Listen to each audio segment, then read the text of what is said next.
I'm gonna start recording because it's 9 a.m. and I want to take this opportunity to make some updates to the class because today I was gonna present only the summary of chapter 7 because supposedly 1/3 of the group was supposed to present today, but nobody signing to present today, so I have to make some modifications to the class. Today I will be presenting chapter 7 and chapter 8. So in the main screen of the class in Modly, I'm going to make some changes that the information matches because I already had all the chapters spread out. And now I'm kind of like revising, improvising at the last minute because nobody selected any presentations today. As a matter of fact, only 3 students, even though I gave you guys around 2 weeks, only 3 students signed the signing sheet. So because I need to continue with the structure of the class, I'm not gonna give you guys more chance to sign in whenever you want to. So I'm going to divide the group in two because we only have 2 days for presentations. So I am going to divide the group in two.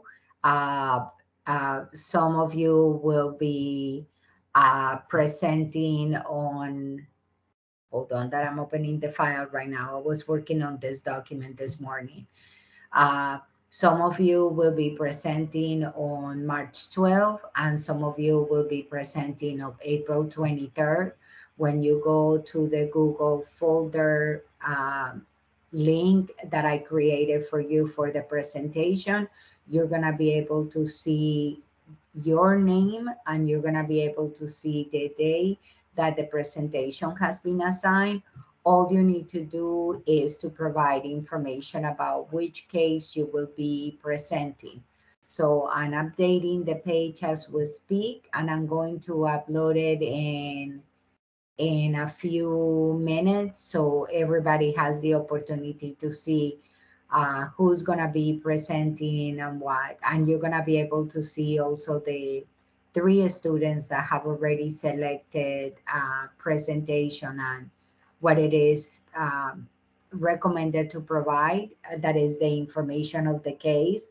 Hopefully, we have enough cases for everybody to present different information, but if by any chance we have to duplicate a case, that would be okay because each of us have different approaches for case analysis and recommendations. So even though you will be working on the maybe, hopefully no, but if you work in the same case, I'm pretty sure that the presentation will be different. So that's basically what I wanted to take advantage today to let you know. So we have around 11 students that will be presenting on March 12th, and then the rest of the group will be presenting on April 23rd. What I'm going to do is I'm gonna, like I say, rearrange all the class because of inconvenience today that nobody's presenting. So I'll make all the changes in the class this afternoon.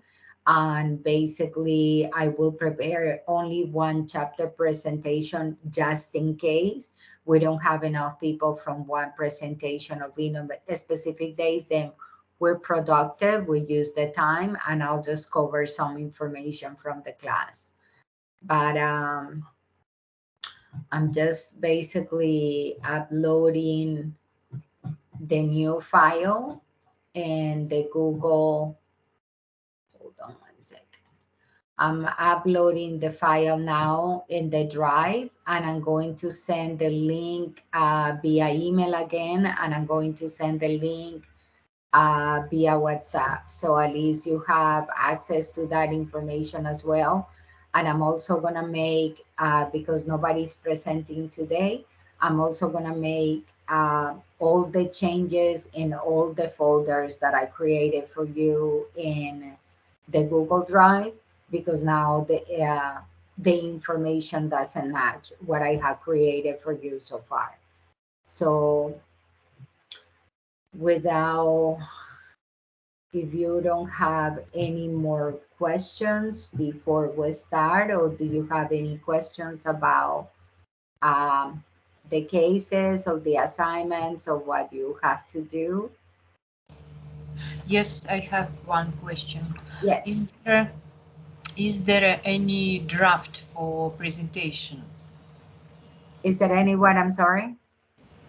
Draft for presentation, sample slide. No, no, no, because it all depends. It's a freestyle presentation. It's basically doing a presentation about your findings, the analysis of the case, and what we had reviewed so far. What do you think that you can cover recommendation or solutions and things like that. But if you want some type of template, then I can probably design one as well today after the class is over, and I can upload it and send it to you guys. But in general, is most of it. Remember that the case is about explaining a problem that a company is having. So the purpose of the presentation is, the first part of the presentation is present the case to the group, a summary of the case to the group. This is what happened, this is the company, this is the situation. And then the other part of the presentation, it will be you, based on what we have covered in human resources, provide some recommendations of how you will think that it will be better to solve that situation from the human resources aspect.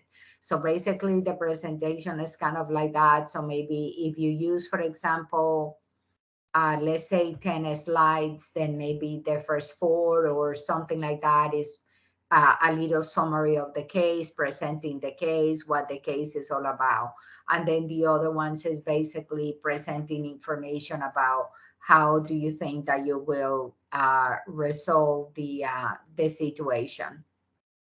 Okay, okay. Thank you very much for Yeah. this explanation. And yeah, anybody else has a question?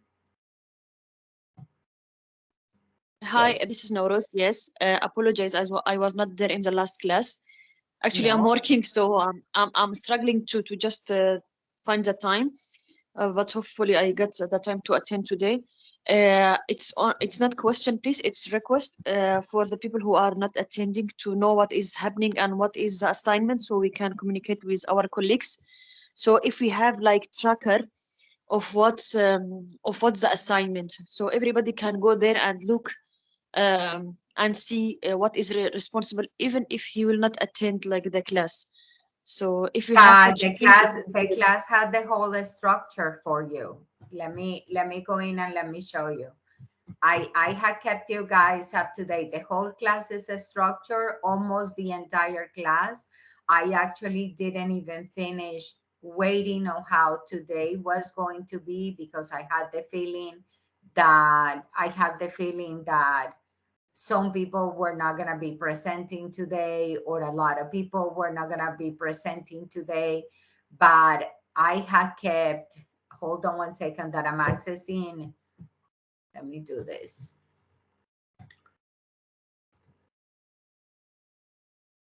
And please, you are saying that you sent email. I'm not receiving any email like You're from not you about receiving this. any email. So if you can send me an email back to my Windsor email account, then I will check the list, because Okay. I'm contacting everybody based on a class list that I received from a student services. So it may be if there is an issue with the email, or there is an error, or there is a typo, that will be helpful, because I have been emailing students and sending reminders and things like that. So in that way I can see. Okay, so give me one second that I'm entering the class right now to show you, because everything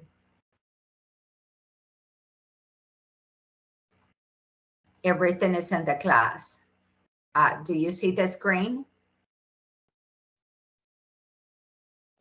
Yes. Okay, this is the main screen of the class. This top part is all announcements, and I have put all the information in order from welcome, biography, course materials, assignment due days. I don't know if you downloaded this. I email it to everybody, but uh, I also posted here now because of this change that nobody's presenting today. I have to go back to this document and revise it. So I will review the document. I will make changes to the document. I will remove, for example, this, and then basically I will update this part right here. So this document, if you guys access the class tomorrow, you're gonna see a new document, because as soon as the class finish, I'm gonna start working in all the restructuring of the class again. Like I say, now that nobody's presenting today. But all of this are all the announcements. This is information that I put you guys of recommendation for APA. This is the link that I created for the class. I'm keeping records of everything here for you guys if you guys want to download Microsoft versions of everything that I have created. I don't know how many of you guys have navigated this and downloaded the documents, but everything is there. Now, starting in week 5 down, I'm going to have to change all the folders again, like I say, because I had the class structure only for one chapter presentation today, because the rest of the class were going to be presentations. So now the information that you might see in the Google folder from week 5 later is not going to match. But I actually, in that Google folder, I don't know if you have accessed it and navigated, I have even placed copies of every single presentation that I have done since the class started. Uh, this is information about the case study that I provided. This information here, and I put important, is the same thing that I shared to you guys via email. But now this is another document that I have to change, because as you can see, I have the information of the presentations and the days and all of that. So all this information will have to be revised. And here is everything that we have done week by week, with assignments, with everything. All the information is here, and I had the class ready all the way until the end of March. So all of this, I'm gonna revise it, because now the information doesn't match. Like for example, for week number 6, what I was gonna do, I was gonna do chapter 8 and chapter 9. But now what I did is I moved chapter 8 here. So today I'm going to cover chapter 7 and chapter 8, but all the information of the class is there available. And what I was trying to do today, it was finishing with the rest of the class. So you guys had ahead of time the entire information for the entire term. But now once I revise all of this, so I have to revise, go back and revise with 5, 6, 7, 8, 9. All of this has to be revised. So maybe I'll revise all of this, and then this week I start putting all the other information. But everything is there. Something that I had here that I noticed required for the grading, that I have mentioned to you via email about the synchronized lessons. So this is just information. You see, I already had the information of case study 3 presentation, case study 2, but now this, I'm gonna change it. I'm just gonna put 1 and 2 and update everything. What I'm going to do here, let me show you, for example, we're now working on here, week 12, week 5. I'm going to show you how the information of this is, for example, the information of the case study.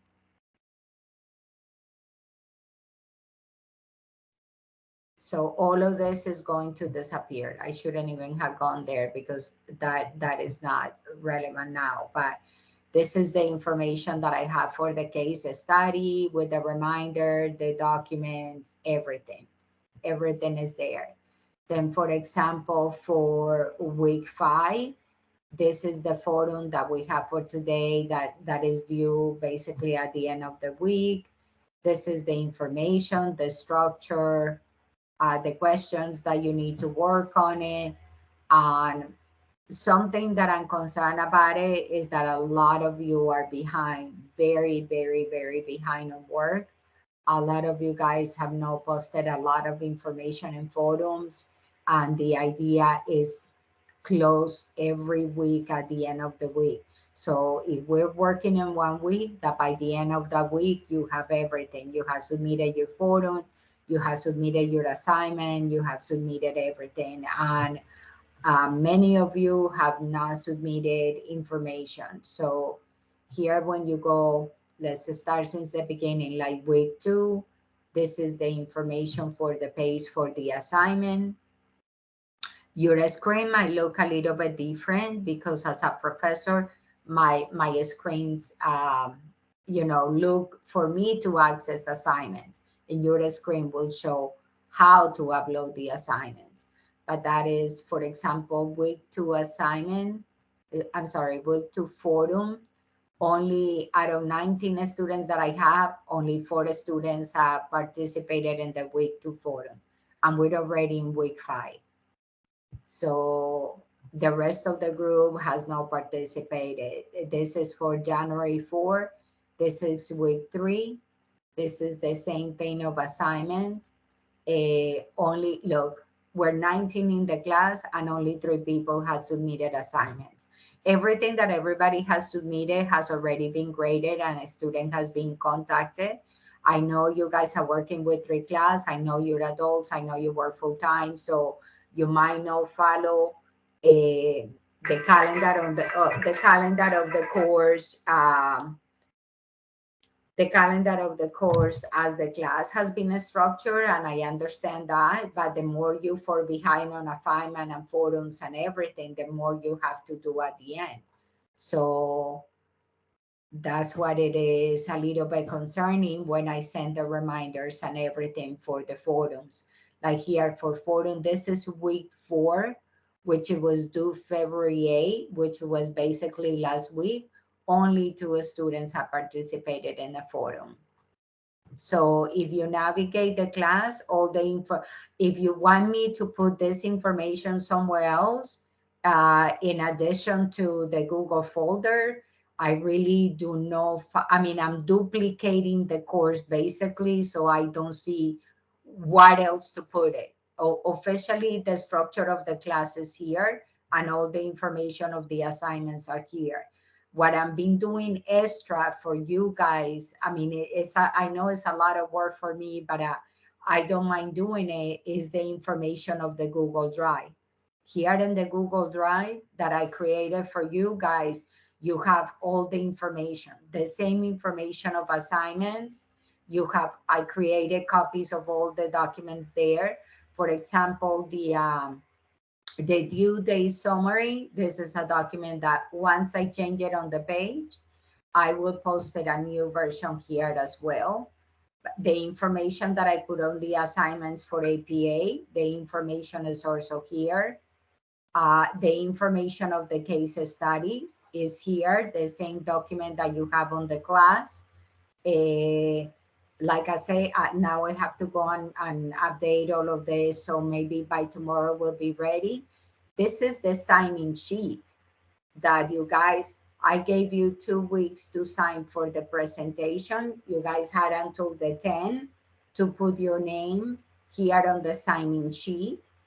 But only 3 students, as you can see, these 2 students right here and this student right here is the only 3 students in the class that has submitted information about the official signing sheets. So because we're running out of time, I cannot give you any more time to choose. I wanted to be respectful of your work schedule and personal schedule, and I thought that it was better for you to just go and sign in whenever you wanted to. But because basically only 3 students sign in, I just divided the group in 2, and I just put the information of the name of the students that will be presenting on March 12th, and then the students that can be presenting on April 23rd.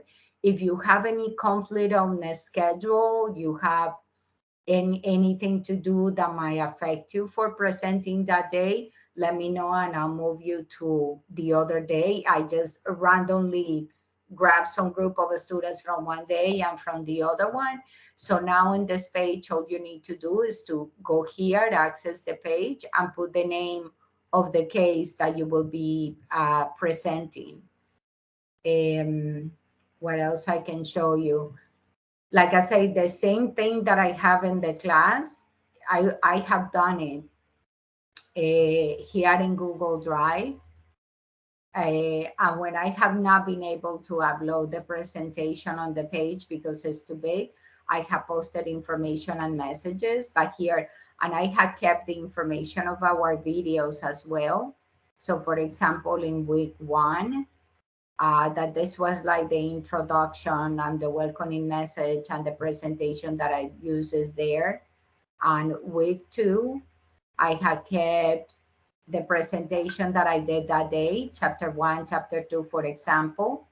I created a Word version of all the 2 assignments that you needed to submit, and I uploaded a copy of the presentation. So even though you're receiving information in different ways, I decided to do this additional work for you guys, the way that you guys can have access to everything in the same location. So this is chapter 2, this is chapter 3. As you can see, the presentation that I did with the assignments, the video class. Week 4, the same thing, the case study, the information, the assignment, everything is there. The only thing that I haven't posted here and I just realized is a copy of the presentation that I did last week. I'm going to download it from Teams and post it right now. And then basically we're here. So that's what I have. This is going to change. So I'm going to actually remove it. And here, let me go to this other file. And I can actually even update this for you guys now that you can see, because I already updated the presentation. This is actually the presentation that I'm be covering today, chapter 7 and chapter 8. And then at the end of the class, I will upload a copy of the presentation. So this is not necessary for us as faculty to do, because the same thing that is here is the same thing that it is in the class. But I decided to do that extra work just in case, because we're in different time zones, different locations and everything. I didn't know what it was easier for you to just go quickly and access one thing or access the other one. So hold on, let me see which screen are you seeing right now, because I opened several ones.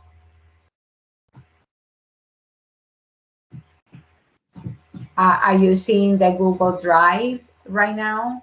Yes, Okay, yes, so the announcements, APA and got it. so. Okay, so let me, I don't know why it kicked me out of the class. Now, can you see the class? Yeah. Okay, so Yes. this is basically the same thing. As you can see, all of these are the announcement. So in the Google Drive, you have the folder of the announcement, and then basically everything that say week 1, week 2, week 3, week 4, week whatever is here. So I try to match the information. That's the reason, because the system doesn't allow you to write here. It automatically generates the dates. So that's what I make sure that every time I create something for you guys, I put always what it is, like week 2, week 2, week 3, week 3. So if by any chance you want to go to the Google folder and see some type of resources or something, you will be able to see that. So I'm not sure.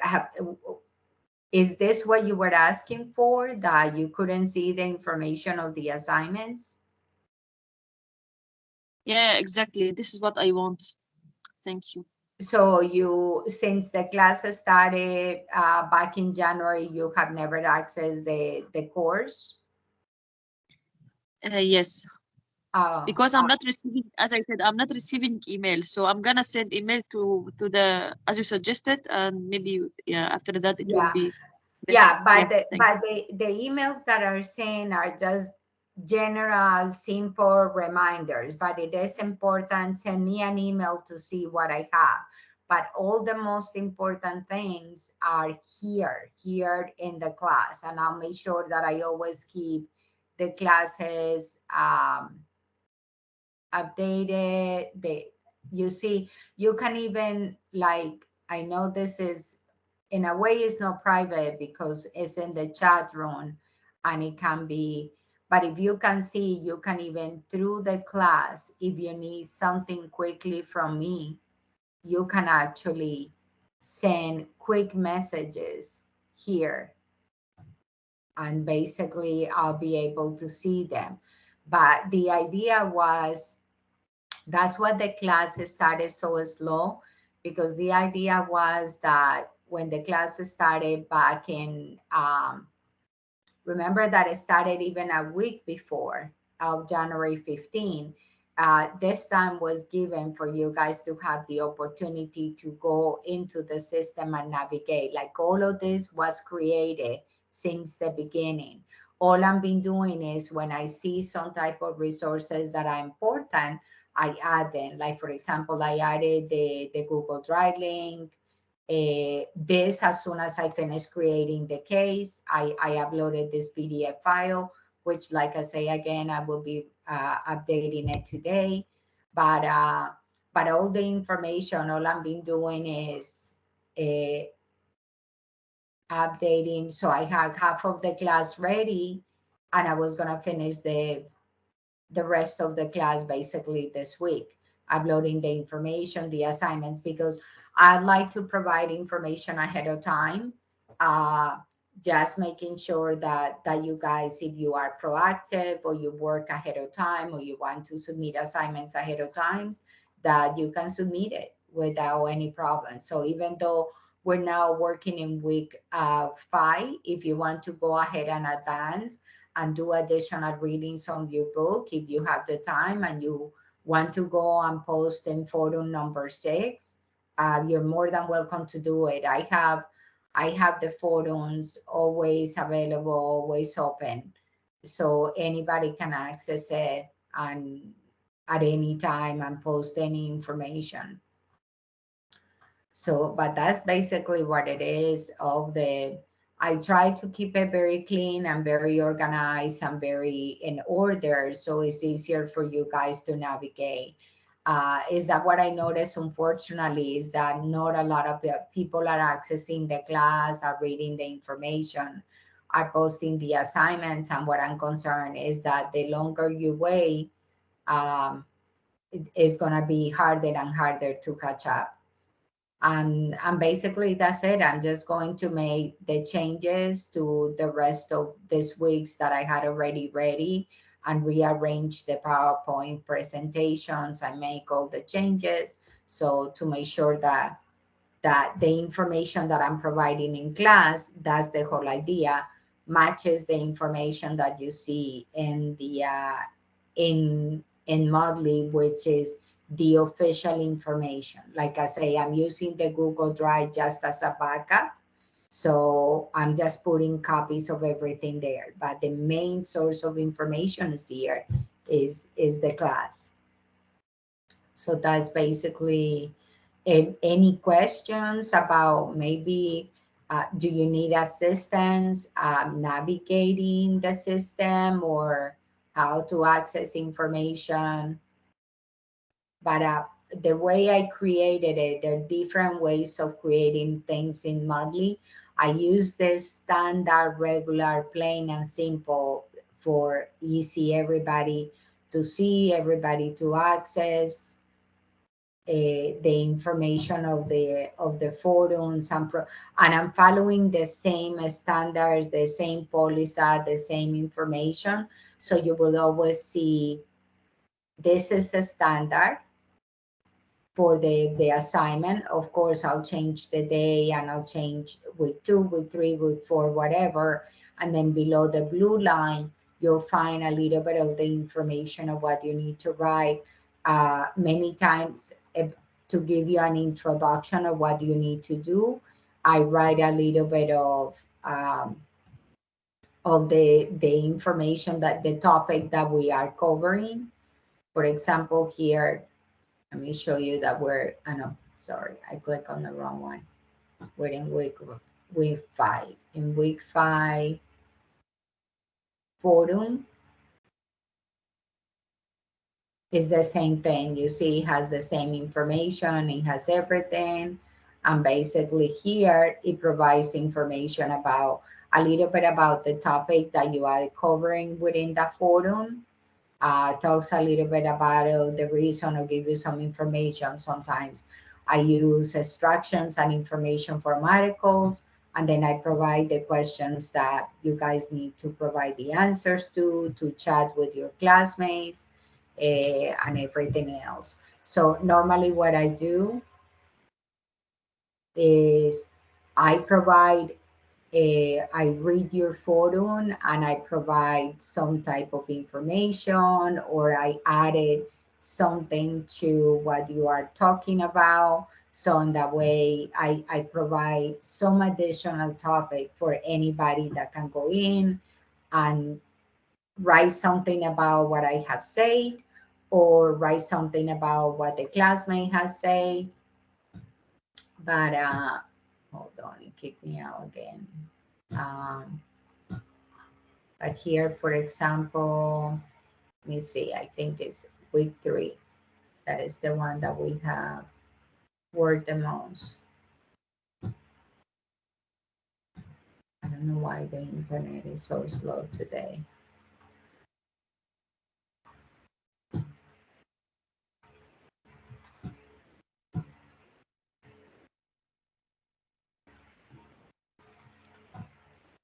But if you go to week 3, that has a here it is. I don't know why it's so slow today.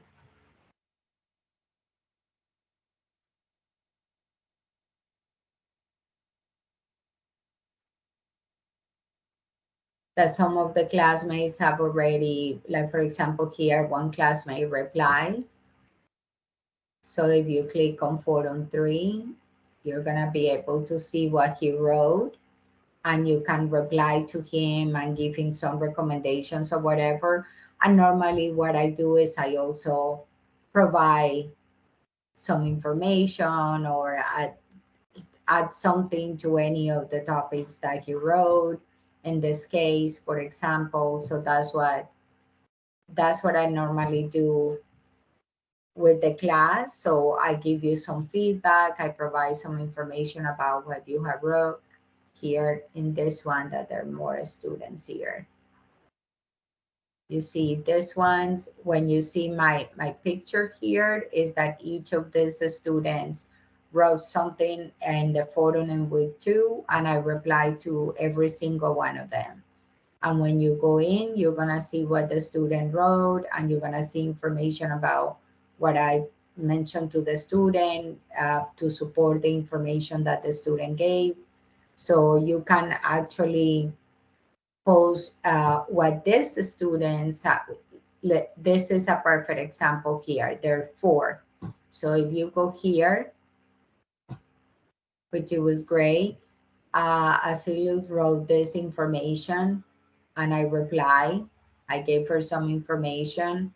I sent her a recommendation of to remember to include references, because she posted the information but she didn't include the references, which is very important to put the references. That's why when you see that my replies will have the references. And then here Mohammed went and replied something, and then I talked to Mohammed and I gave him some information, and like that. That's the idea of the interaction of the forums, that you take advantage of what your classmates are talking about, and to reply, and things like that. So it becomes an interaction, and participation within the group, so you all learn from each other. So that's kind of like, so the forums, you have 4 or 5 days to chat, to put yours, to read your classmate postings, to reply, and things like that. But all the history remains basically within the forum, within the assignment of that. So all these students that you have here, that you see here, that have participated in any case or submitted, some of them have submitted assignments. Like, I try maybe between 2 days to read assignments and reply and to grade and everything. But that's basically the whole structure of the classes there. So I'm not sure if you have navigated the class, if you had seen the structure, if you have any questions about what I just showed you.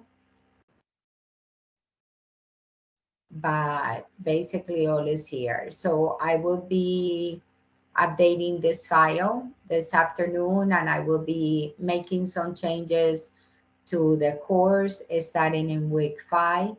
This, I will remove this from here, and I will just change the presentation here and update all the other presentations that I have here thus far. So in that way, all the information matches. Does any of you have any other questions about the course or the structure of the course?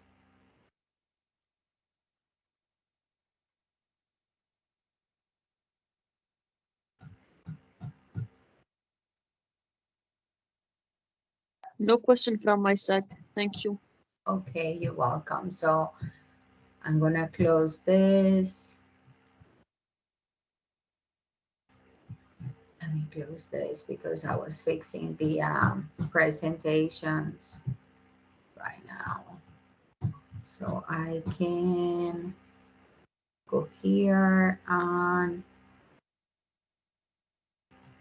let me see 1 second so I can add the PowerPoint presentation.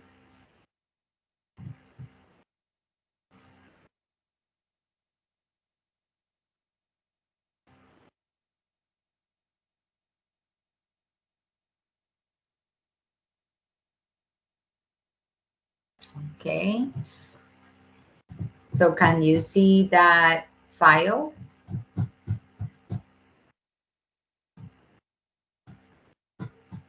Okay, so let's start with the presentation so you can see.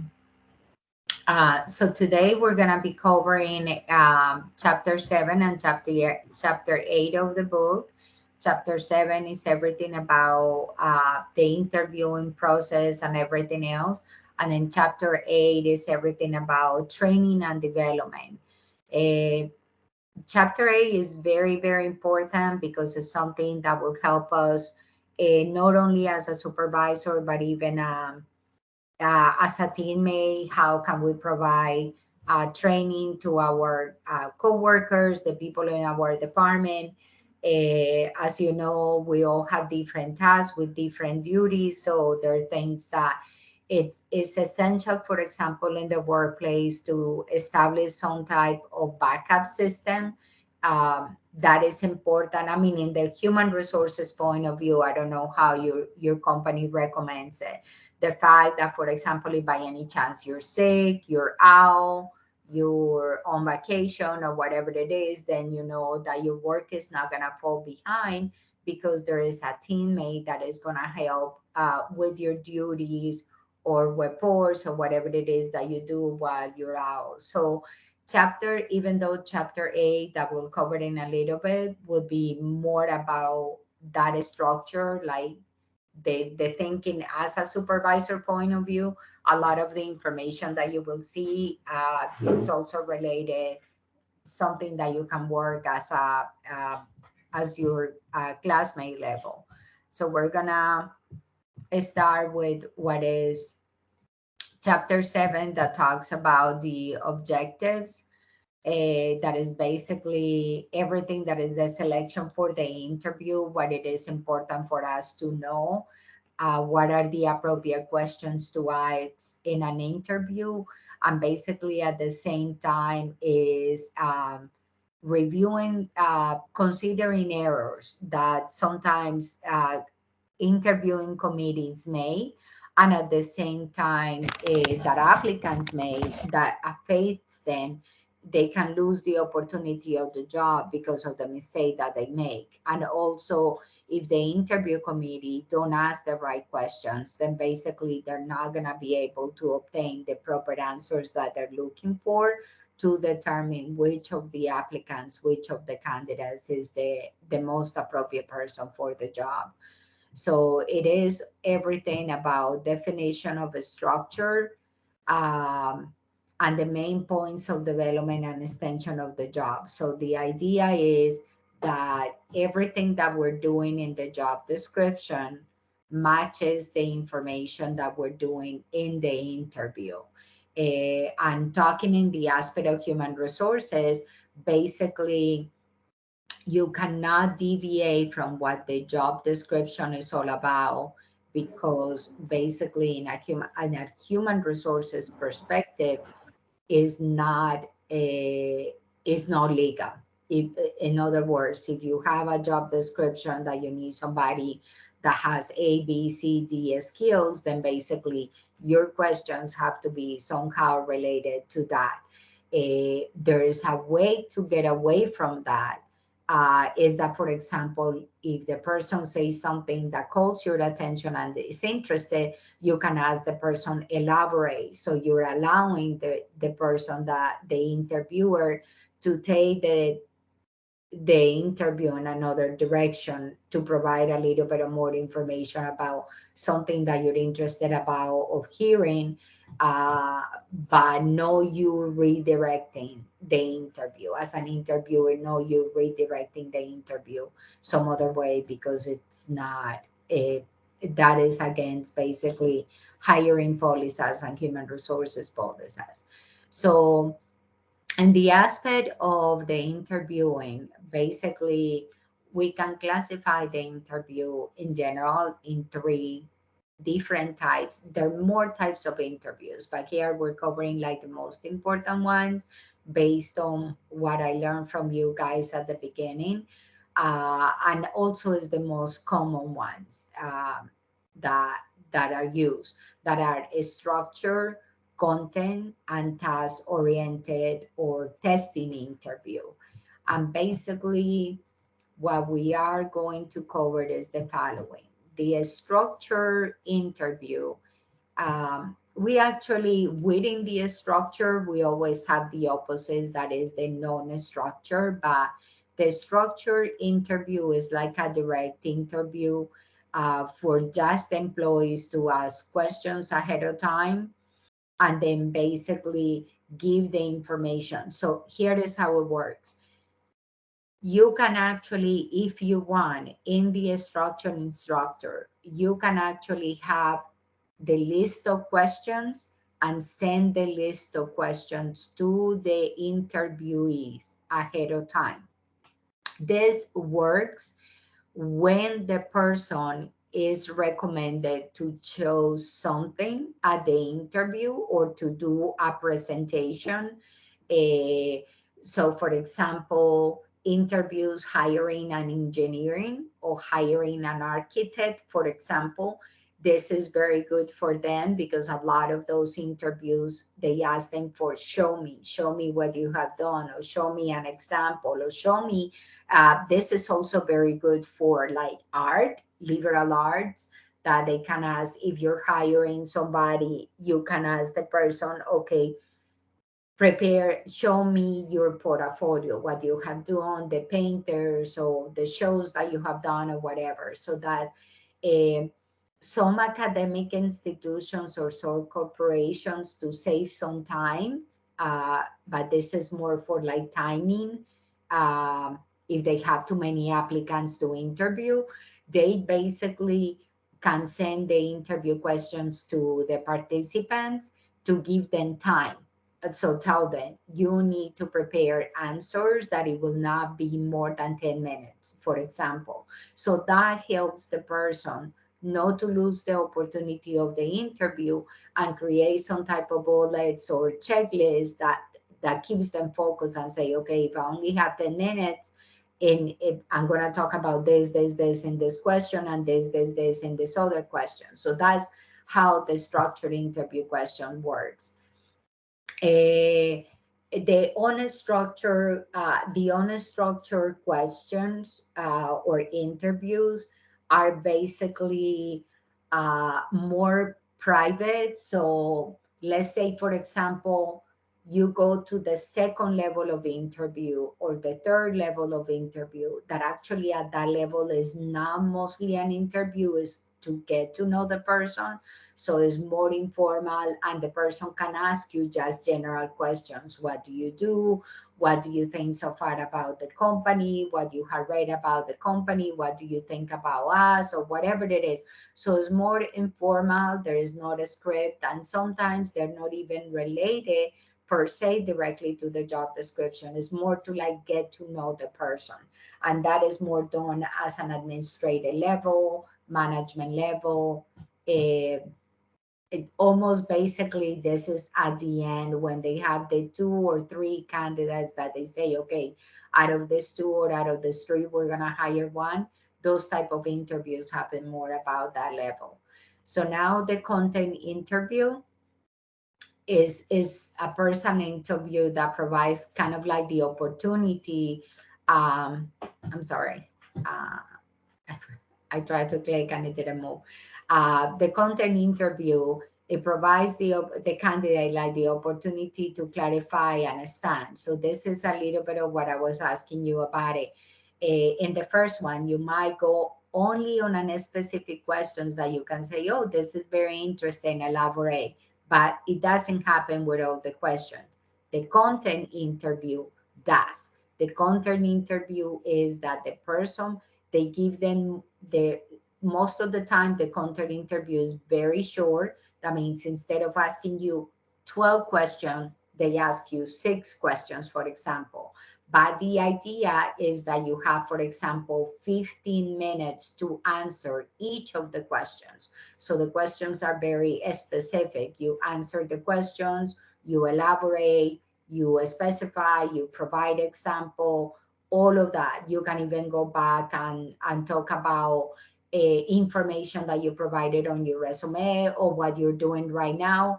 Remember that most of the time when you're looking for a job, you are still working on a place most of the time, hopefully. So if you're doing something that is not listed on the resume that you're involved right now, you can actually say, hey, by the way, right now at my place of work, I'm doing this and this and this and that. So the content interview is that in question wise is very short, but in answer is way longer. And in content interview, they can even tell they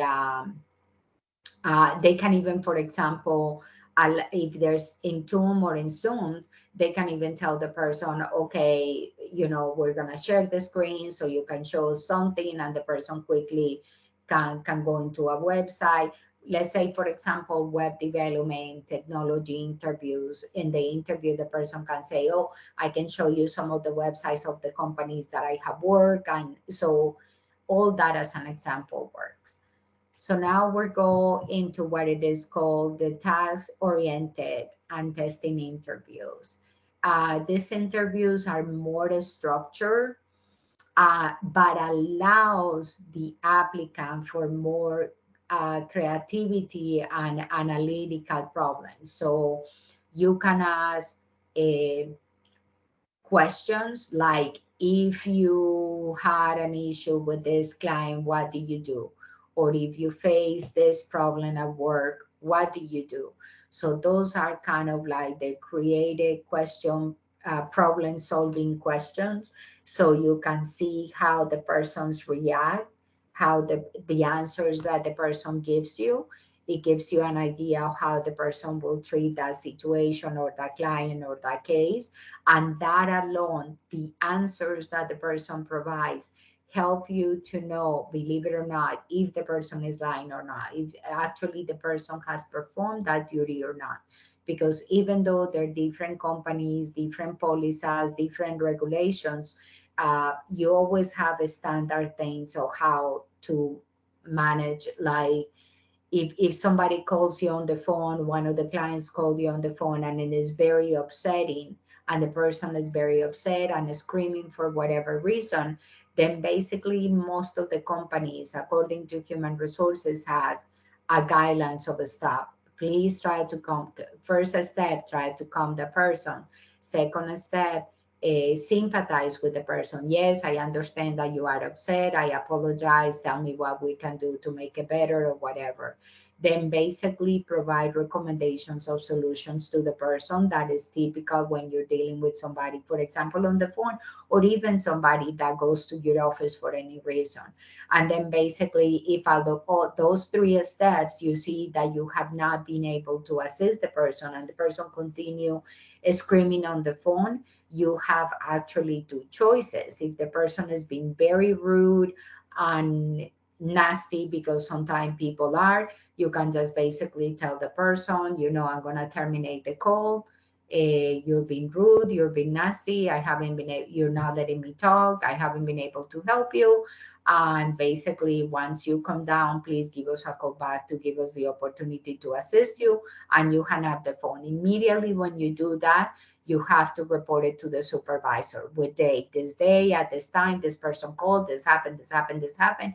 Because the first thing that the person that is upset is going to call back and say, hey, if you guys are rude, I called and somebody hung up the phone. Because it's not my fault, it's your fault. So like that is documented. If the person is kind of like calming down instead of hanging up the phone, then basically you transfer that client to one of the managers. That you always have a manager that deals with this type of customers, for example. So these standard procedures are always there in place. So it's very easy when you ask somebody about problem solving questions that you know if the person has the experience or not. Because as we have mentioned on several occasions before, people sometimes are desperate for looking for a job. People create resumes. People put information that are not correct. So it is important for us to have some type of a standard that can help us to filter out that and remove those candidates that we know that they don't have the skills, and just focus on the correct ones that will be better for us to hire. In the type of interview questions, believe it or not, the examples that I mentioned to you before, it doesn't mean that they're standard. They're actually companies that can mix and match.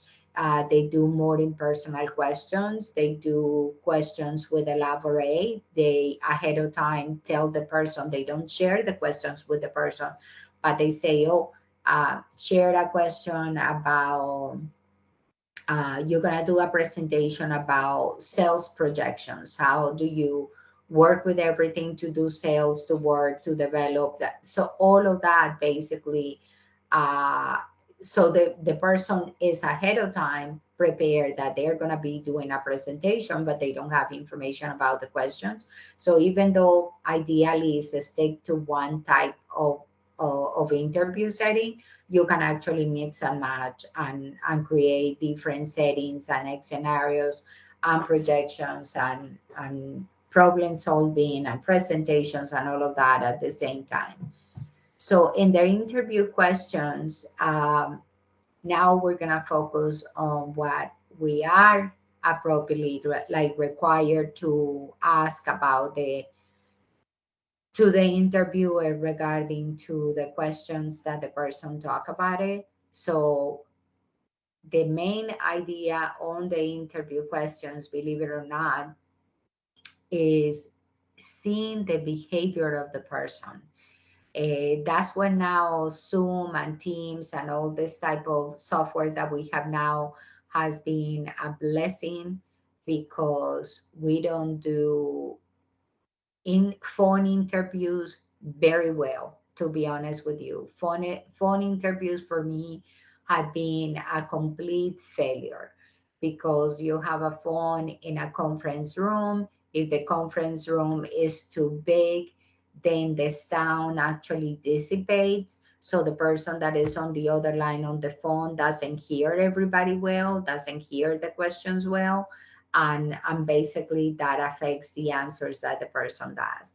So starting changing and completely forgetting about phone and starting with like Zoom or Teams and everything, besides that the person has a better sound and will be able to hear you better, you will be able to see the person and you will be able to see their behavior and the facial expressions and everything. That also gives you an idea and a feeling of how the person works. So how the person reacts to a question, tricky questions that you ask, so gives you an idea what is the main purpose of the interview, to actually select the persons that are lying, the way that you can just take those persons out of the poll interview. And believe me that if you have not done it before, it will happen to you, because when people are desperate for a job, people write crazy things on a resume that they don't even know anything about it. And it is important to have those interview skills, because we need to save money, we need to save time, we need to hire the right person, we need to invest 90 days in that person that we know that they're going to be proactive, and that most likely at the end of the 90 days you are going to be determine that you did the right selection and you're staying with that employee. So believe it or not, interviews works both ways, but mostly is for that. See who's lying, who doesn't have the experience, who really is not the right candidate to start filtering out. So there is something in human resources that knowing that all the interview questions analyze also behavior of the person, like seeing what we say between the line. They have something that is called a STAR, which is basically situation, task, action, and result. So they're basically, this is what you hope to get from the interview questions. Always give a description of a situation to put the person in a situation setting that you're forcing the person to give an example. So right there, if the person is just inventing something, or basically the person did experience that at the workplace. Then the task is basically about the role of the situation. That is very important, that explain the duties, explain what we have done, explain the expectation, the timing, all of that. The action part of it is most about what you have done as it doesn't mean that you are a supervisor, but sometimes you're in charge of a team, or you're in charge of a project or something like that. So that gives you a lot of credibility, that the person that is interviewing you realize that you have those skills for the job. And you, as a hiring manager or member of the interview committee, you can analyze what this person is telling you. Is the information is more tangible? I did A, B, C, D, and this happened, and this was the result, and this were the findings, this was the outcome. So that gives you an idea of a hands-on action plan, basically. Then the results is more about explaining the information of the situation successfully, maybe with numbers, with data, with everything else. So it's idea that the person provides information about this was the outcome, this is what happened, this what happened at the end, this is how we improve, this is how the department changed, all of that. So all of these little things in an answer, the person can provide you information, 2, 3 sentences within the conversation. If the person is able to cover these topics, that you will be able to see that it is somebody that you can work with and that you can provide information about it. Now, other types of questions are, of course, job related, stress questions, the level of stress, that's very, very typical. And puzzle questions that help the person to determine how to do things. Like what they call puzzle questions is questions that they face situations. What do you do when you have this client on the phone very upset? How do you solve the situation? What do you do when this co-worker call saying that it had a car accident and it was going to be out of the office for a week? So what did you do to help your team, your support? What was the solution at the end of the week or whatever? That is basically what puzzle questions. And job related is a standard, as you know. What do you do in your job? How honest, stressful questions is asking question. This part right here is more psychological questions. There are a lot of organizations that recommend questions that that you're able to measure the level of the stress that the person is able to work with, especially if you're hiring somebody for a very stressful position, somebody that works in the call center and is always answering calls, or people that has constantly be calling, or people that may be like in the medical field that they're very stressful or anything like that. So you need to measure if the person is able to do that the person is not going to have a meltdown because the person is overworked and feel overwhelmed and everything else. So those are important questions to ask as well.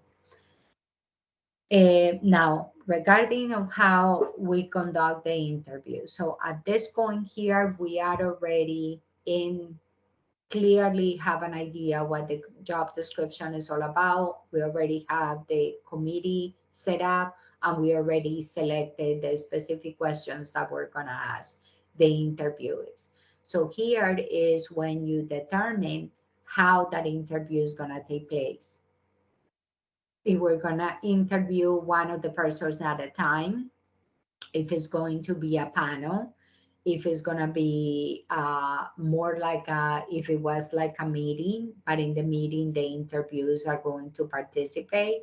So this situation of the interview panel situation is very, very particular because when you have in a conference room 3 and 4 applicants that actually feel intimidated by the competition, so sometimes the interview doesn't go very well. So it is basically important to determine if the position is very, very important to you, especially if it is a high position. Maybe it's better to do a one-on-one interview. So the interview panel with one person at a time. As sequentially as one means that basically is the standard process that we follow. We take one day, we basically interview everybody the same day, and we just go one after the other, one after the other, one after the other one. The purpose of this process, even though it's a little bit overwhelmed for the interview committee, is because they're trying to keep everything fresh in their mind. It's easier for them to compare quickly and right there, and maybe even at the end of the interview day they can even have an idea of more or less which person it is. And then the online, these two are in a way kind of like the same. Computerized or personal or online is basically what we're doing now with Teams or Zooms or anything like that. You can use a you can have, for example, a test in the computer that at the end of the interview, you tell the person, hey, we're going to send you a link. You have to go to this website. You have to complete this test, and you're going to have 30 minutes to do it. So the test is individualized. At the end of the interview, the person goes in, does the test for whatever reason. So that test is actually a complement on the interview for you to select the right candidate. So the purpose of how to this is basically very similar to what we were talking previously. that depending on the position, depending on the panel, depending on everything, then we know if we do a one-on-one or sequences or panel or mass. Mass interview is everybody together, everybody at the same time. This is a very traditional setting. Believe it or not, for example, in higher education institution, when they are hiring like top level faculty, especially faculty, they can use even like a classroom, and everybody's gonna be there. The interview committee, all the other professors that are going to be interviewing. So the professor basically stands in front of everybody and talks and answer questions and provide information and maybe have prepared a presentation, but everybody, the entire panel and everybody else, all the other interviews, they see what everybody else is doing, what everybody else has done. And then basically during that kind of like conference setting, let's say it that way, then at the end of the day, everybody have presented their interview, their findings. This doesn't have a lot of questions, Molly, because the person already know what they're applying for, so the person is doing a presentation about what they have done. So at this level, the person talks, for example, if we keep using the faculty example, the faculty, for example, will take advantage of talking about the conference that they have attended or the articles that they have written or the researcher that they have participated on, all of that. So this mass is like that, but it is not for everybody and it is not for every position. We talked a little bit about the interview, what it is recommended. To be honest with you, unless it's only one person, you should never use phone anymore. You're better using computer-based online video, unless you're just doing it more informal and you just have is just you and the person on the other line. But if you have two, three people interviewing somebody, really the phone process does not work anymore. So in the online videos, for example, in the preparation of the online videos, there is two things that we need to prepare. The advantage of doing online interviews now is that you can actually, if you pay attention to how the process works, you can actually tell the interviewer that the interview is going to be recorded. Especially can be done if you are going to do um, let's see, if you are going to interview too many people, if you have 20 people to interview, after the fifth person, you're not going to remember what the person say, and you're going to be confused about what the person say and the other one, and confusing the answer. Then the best way is basically doing the interviews, for example, using the system by recording the interview. So in that way, the persons after the interview, they can go back, they can clarify, and if they have doubts, they can even go back to the video and review the video and see uh, if that person said that or if it was somebody else or anything like that. So for us as a person, let's say we were gonna be interviewed, then we go into another aspect, which is make sure that we're in a proper room, that is clean, that there's no distractions in the background. Eh, it is important to test your computer, connect early, make sure that your sound works, that your video works, do everything.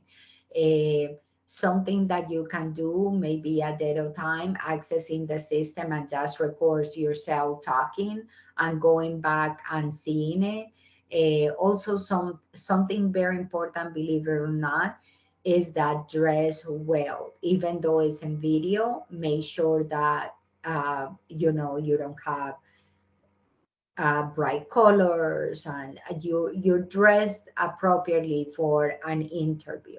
All these practices and all of this, it helps you to feel more comfortable by the time of when the interview is all about. uh, do you guys have any questions whatsoever so far, or anything that you would like to comments so far of experience, that things that you have experienced at your workplace, anything that you might want to share with the group? No? Okay, so let's continue. We're going into basically, now we're going to cover a little bit about the errors and the errors of the, this is information that I was talking to you about it. I didn't browse through this because it was all the same thing of the online presentation and everything was connected. So I didn't want to like go back and show you. So here we go into what it is, the main errors of the presentation. And we're talking about avoiding errors that can affect us, that can affect the interview. And at the same time, like I mentioned to you, that can affect the way we conduct the interview. So it is very important to have some type of a structure in the interview, even believe it or not, as that who's going to be the chair of the committee of the interview, who's established an order of persons. You're going to be first asking questions, you're going to be, or there's some places that actually um, one person reads the questions and everybody else take notes about the answers, and they get a feeling of how the person is and everything. That's another way of doing it, but most of the standard process is you assign a couple of questions to each of the members of the committee, and basically the members of, each of the members have the opportunity to participate in the interview. Believe it or not, psychologically, the way that it works is this: after a while somebody talking, and that might even happen to me when I'm doing these presentations, listening to the same person talking over and over and over and over and over, you tend to distract and you tend to like forget. That's actually the reason why these presentations are recorded, because standard according to academics, for example, 2 hours of presentation, sometimes it's hard to stay focused officially for 2 hours. So I know you haze out, you leave your computer, you go and get some water. But in an interview, even though the interview is short, let's say that it's a 30 minutes interview, the person also tends to get tired and get tired about the same sound of the voice of the person and doesn't pay too much attention. So the idea is to keep the person focused. So that is the purpose of the reason why different people talk, to keep the interviewee alert, and to make sure that it focuses in one person at a time. So you create some break of distraction. You stop with one person, now you have to do this, now you have to do this. So it helps the person that you're interviewing focus. So it helps you to keep the person in track and to realize if the person is providing the right answers or not. Um, so that is basically going into how the structure of the interview goes. They know what to ask. This what we covered before. That is, make sure don't hesitate, don't leave the question, don't ask something else. If since the beginning they were determined to ask these 10 questions, those are basically the questions that you need to ask, nothing else.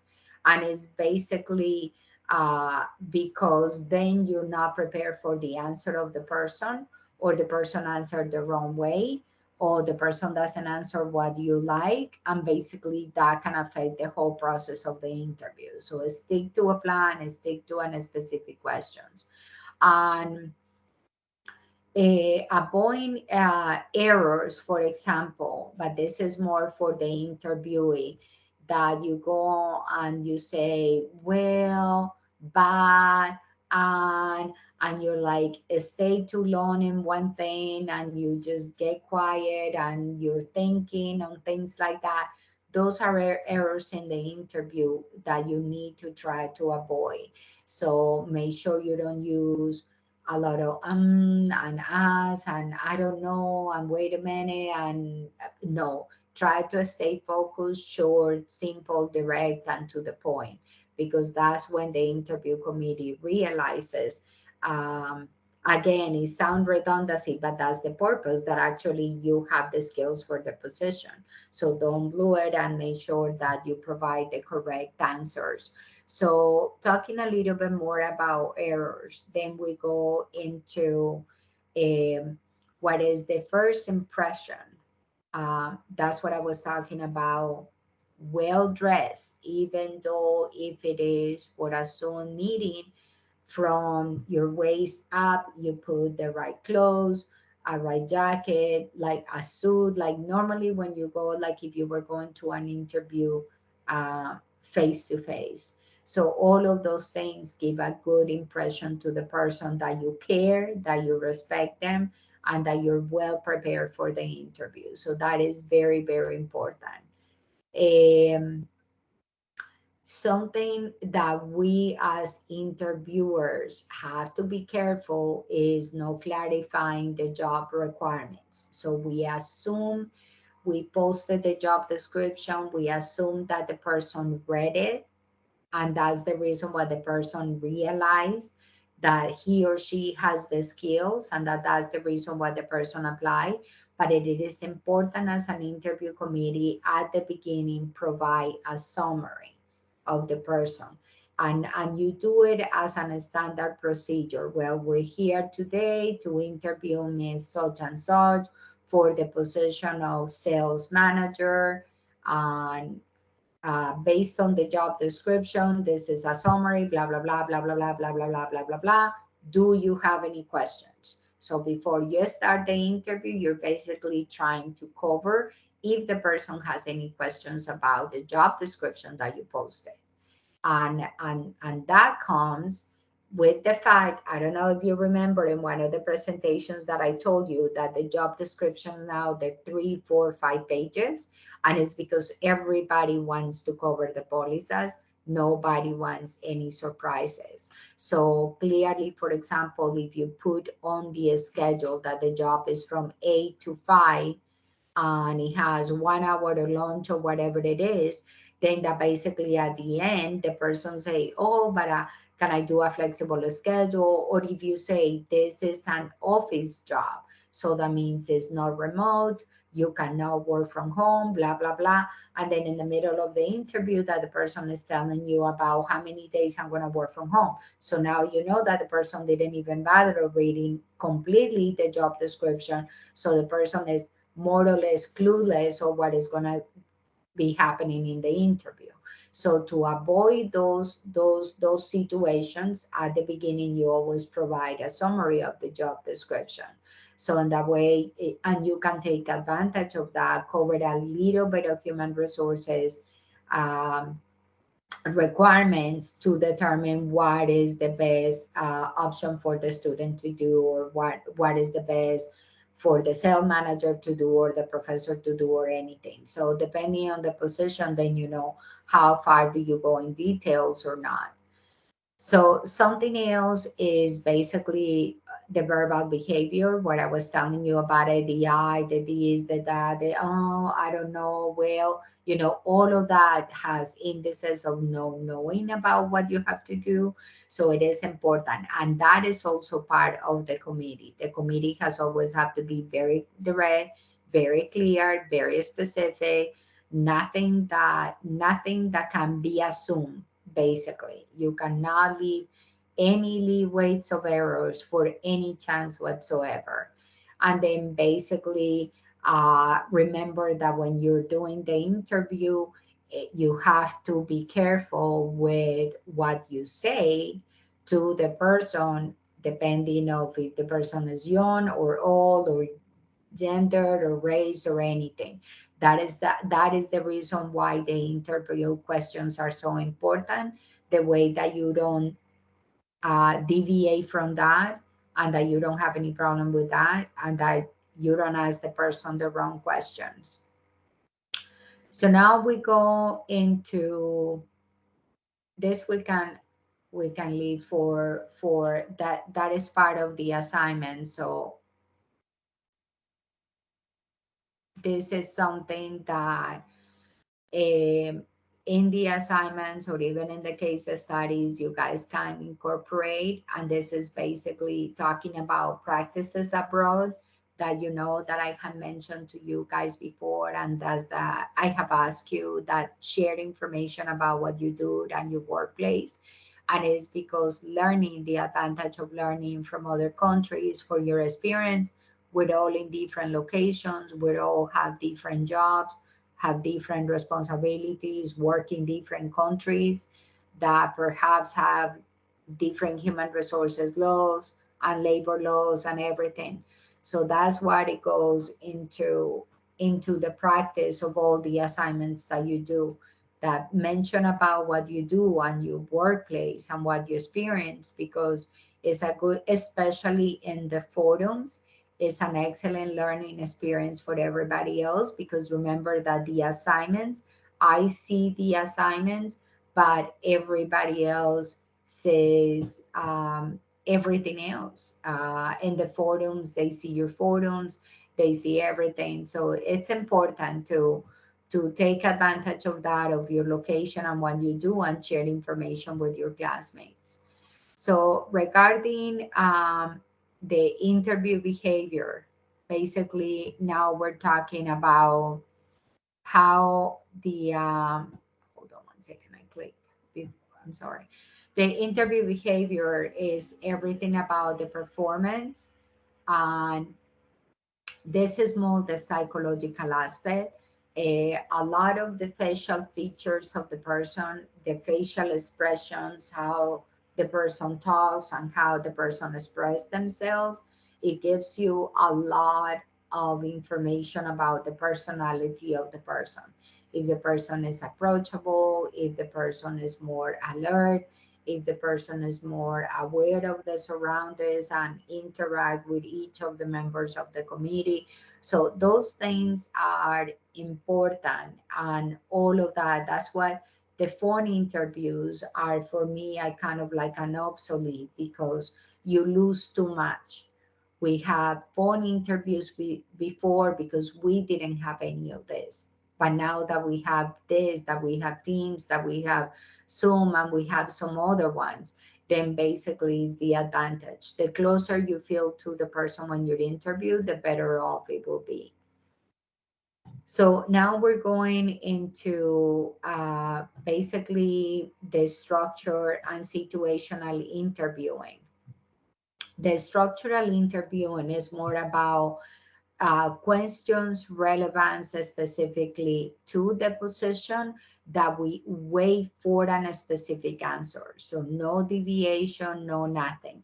This is actually very important for people in sciences and engineering and health and everything, because you know that that answer depends of what they do their job, how you interview a nurse, to make sure that you know that the nurse is going to be in the hospital and is going to provide the proper care to a patient. So this type of answers like that, it helps a lot with those type of positions. They can go into details, for example, asking specific questions. Let's use the nurse as an example, or the doctor. They can even go and ask, for example, specific questions about medicine. If you have this patient that has a high blood pressure, then how do you do it to do this treatment? But so they use a scenario. So depending on the answer, then they'll be able to know if the person is correct and it has the experience in the field. Writing situational behaviors of job knowledge questions. This is more probably for a position like ours, like we have right now. If we work in regular businesses or in the higher education or nonprofit or government fields, these are like the standard behavioral questions that they can ask you, because it's everything about how do you know your job, how do you do it, what are your requirements on a daily basis, what in a normal day at your workplace, what do you do? Things like that is what this is all about. And then basically the idea is to denote through those questions who is the expert, who's the one that knows the most. Designing instructional situation and interviews basically is important because we can create a rate scale, believe it or not. As an interviewers, we can actually create points and we say, okay, the maximum point is 5 for this answer or this or that. So you can actually grade the answers of the person, assign some type of points, and then basically the highest point is the one that that is most likely the candidate that will do the job well. If you don't do it on a scale for each of the questions internally, then is what I was talking about a little bit earlier, that you can interview the person, you can have a test designed for the person online, and at the end say, hey, this is the link, you need to this website, you have 30 minutes to answer this test, and that's the end of the interview, and that's it. So it's different ways of rating. Depending on what you do, what we want, and how do we want to conduct the interview. Do you guys have any questions so far about this? Do you want to share anything? Have you ever been part of an interview committee? What have been your experiences? Anybody wants to share anything?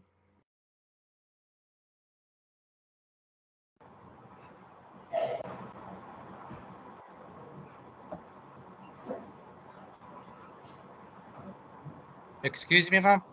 Yes. So I have a question about the entire recruitment process Uh-huh. in the US. Um, can a company in the US hire someone without conducting any test or interview? Is it against the equal employment opportunity rules and regulations? But the equal employment opportunity is just for the applicants. That means what equal employment opportunity means is that anybody from any race, any color, any background, or any disability can apply for the position. That's what equal employment opportunity is. But a company will never hire you without an interview process. And depending on the position, if they require a test, they will never hire you without doing the test, or if they require, like I covered in some presentations before, background, like background history, criminal history, things like that, the drug testing, they will not hire you without any of those. And if you come from another country, they basically they have to be more specific, because remember, I don't know if you recall in one of the presentations that I mentioned before, that uh, that a lot of the companies help you uh, with the visa, like H1 visa, uh, or H2 business. There are several visas that they can assist the person to apply to come here and work in this country. So they do have to be actually doing more screening from somebody that is from outside. And it's because of that reason. Okay, Uh, thank you. But mhm. Hmm. Anybody else has any other questions?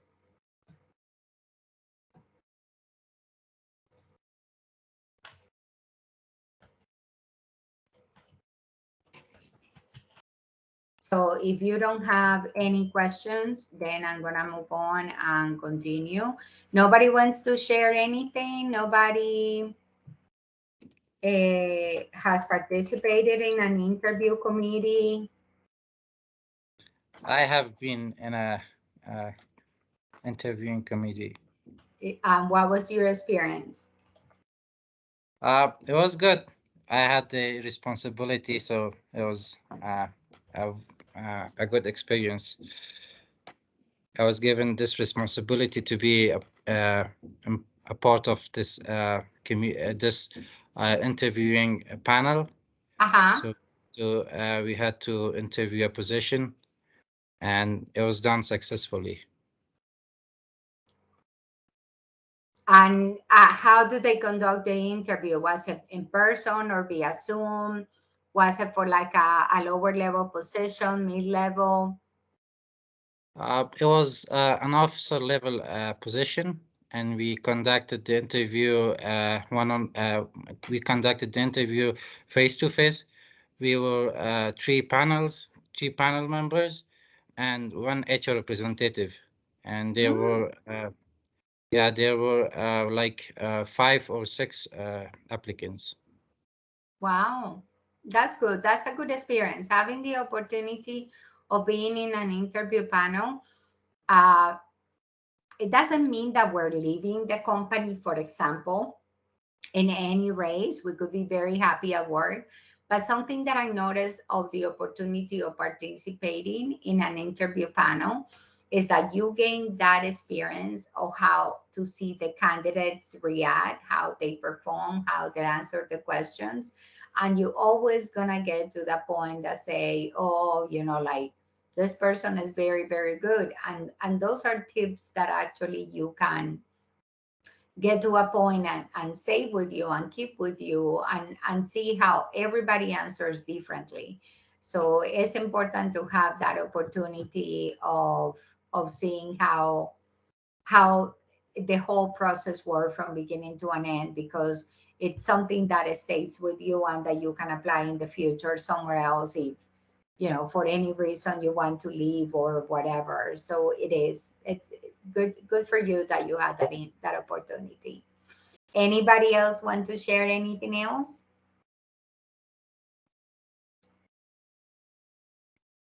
No? Okay, so let's move on a little bit more. So we're going into what it is called now, everything that is improvement performance. And this is mostly to determine how the process works. If we go into know the job, but it's like performance. Like, for example, there's some interviews that, how I can say this, there's some interviews that they're like hands-on interviews, and this is again more like in the health field, engineering field, something like that. You can even go and tell the person, do this or build this or create this. That helps you to determine the level of the skill of the person, how the person knows, how much the person knows, and everything else. So that gives you an idea of how you can organize the process after that. That means if you need the space, let's say, for example, you're hiring somebody in a lab, so then you go into the interview and say, okay, we're gonna do the interview in the lab, so we're all gonna be there standing around whatever equipment they do, and then you can ask questions and you can tell the person, hey, can you do this, or how do you operate this machine, or things like that. So there are some interviews that are more like hands-on like that, and it's all depend, like I say, of the ability and the responsibility that you're looking for in that person or that position. Then basically you go into the effectiveness of the interview. That is, if what we call an apply interview, a hands-on, do this, build this, show me how to do this, do this presentation, uh, whatever. If you're asking, if you have a business that repairs computers, in the interview you can even have a computer there and tell the person, hey, how do you remove the motherboard, or how do you change the memory of the computer, or how you do this. And then based on what you see that the person is doing, like right there and then you know if the person really knows or not. So that's what it means with the process of how you ask the question, how effective in the first one, to say effectiveness of the question. So don't be so abstract. Sometimes with the questions, you always need more that it is more hands-on, more tangible, more that you can get an answer that you say, oh, this person does know, this person will be good for us, this person has the experience that we need. um, and then basically remember that reviewing the interviews, I know after a long day on interviews is hard, but it is better to review everything immediately after the interview process happened than 2 or 3 days later, because like I was saying, if it is so many candidates, then you forget, unless you record the interview, that you can go back and look at the interview and see what the person say or things like that. So all those helps you to actually determine what you are looking for, that are the competences of the person. That means the knowledge, the skills, if the person does perform the job well, if it does it in a timely manner. This is going something, if we talk really basic, the way that you know this, if when you apply for a position in an office, that they ask you how many words per minute do you type. And I don't know if now with the computers and everything, I don't know, a lot of people still ask for it. But basically, when you went to the interview, sometimes they ask you and they had a computer there and say, okay, type this or do this or write this paragraph or whatever it is. Just, and it was just for them to measure that in fact you type 45 words per minute or more. So that's kind of like what it talks about, the experience and the knowledge and the creativity of the interview. That's what you do. You can get creative with your interview to make sure that you are getting to know the person, that you know that the person is who the person is. So here, this is extracted exactly from the book. I don't know how many of you had the opportunity, how far you are in the book of reading and reviewing and obtaining information from human resources. But this is extracted exactly from the chapter 4, and it is about what it is important for us to know in profiles of interview for the four more important things, that is the skills, the knowledge, the traits, and the experience. As an interviewer, we have to make sure that the questions that we ask cover these four aspects: the skill of the persons, the knowledge of the persons, the experience, the traits, and all of that. So here basically it's the table is giving you an example. In the traits, as the word say, it is trading. What do you want to do? What are you able to do? Can you travel? Can you stay overnight?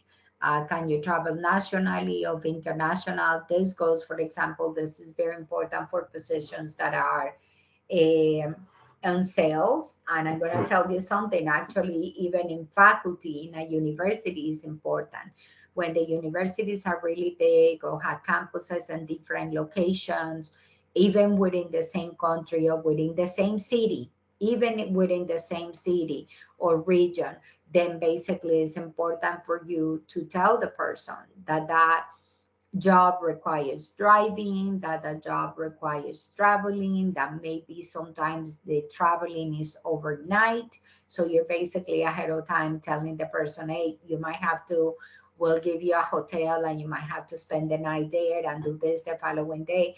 So that's what it is. It is important to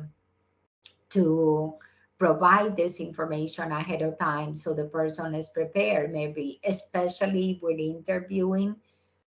We remember that by law we cannot assume, but as a standard pattern, there are things that we know. So if you are interviewing women, you're not going to ask the person if the person has kids. But for example, you might assume and you say, okay, let's assume this person has kids. So if this person gonna be willing to travel, is this person gonna be able to travel here and stay overnight because of this and that and whatever? So because you cannot ask the person if the person has kids or not, then you have to be very upfront with the requirements of the position and tell the position, this position requires traveling, this position requires driving, this position requires extended hours, this position requires sometimes overnight staying in another place. It's not all the time, but we cannot tell you exactly that it's going to be once a week or twice a week or once a month. No, but we know that sometimes the duty requires you to go to another one of the company branches, and the company branch is really far. So that means that for you to do what you need to do there, you need to, we'll assign you a hotel, we cover all expenses, but you have to travel. So that's the way how we eliminate people, because sometimes after the interview, the person, even when you call to the second interview, the person can say, hey, I'm not interested in the second interview. I realize that I cannot travel, I cannot keep up with the work schedule that you are expecting. And this is talking about even a standard schedule. Let's say, for example, the schedule in your company is on a rotating basis, or maybe once every 2 months the person has to go and work on a Saturday. All of that is important to say upfront. So the person is going to say, hey, I'm not able to do this, or I'm not able to do that, or I'm not able to do whatever. If you want to avoid the situation of basically interviewing somebody that you know that is not going to meet the traits of the position, you can actually use this to develop the job description. So you can develop a job description that has four main titles. Of course, it will have more and provide more information.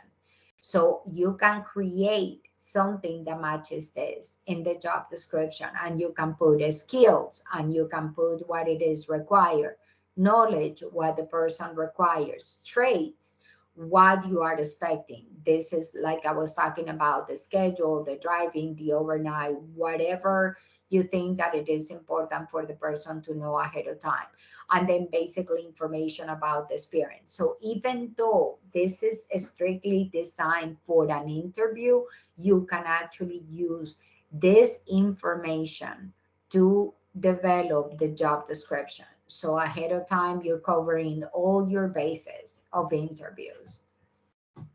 So now we go into how do we select the employees, and how do we engage the employees in the process of interview. This here is also an example of the process. I know I say the Toyota way because I'm not sure if you have an opportunity to read. There is an example in the book about how Toyota works, how they hire employees, how they do the structure, or something like that.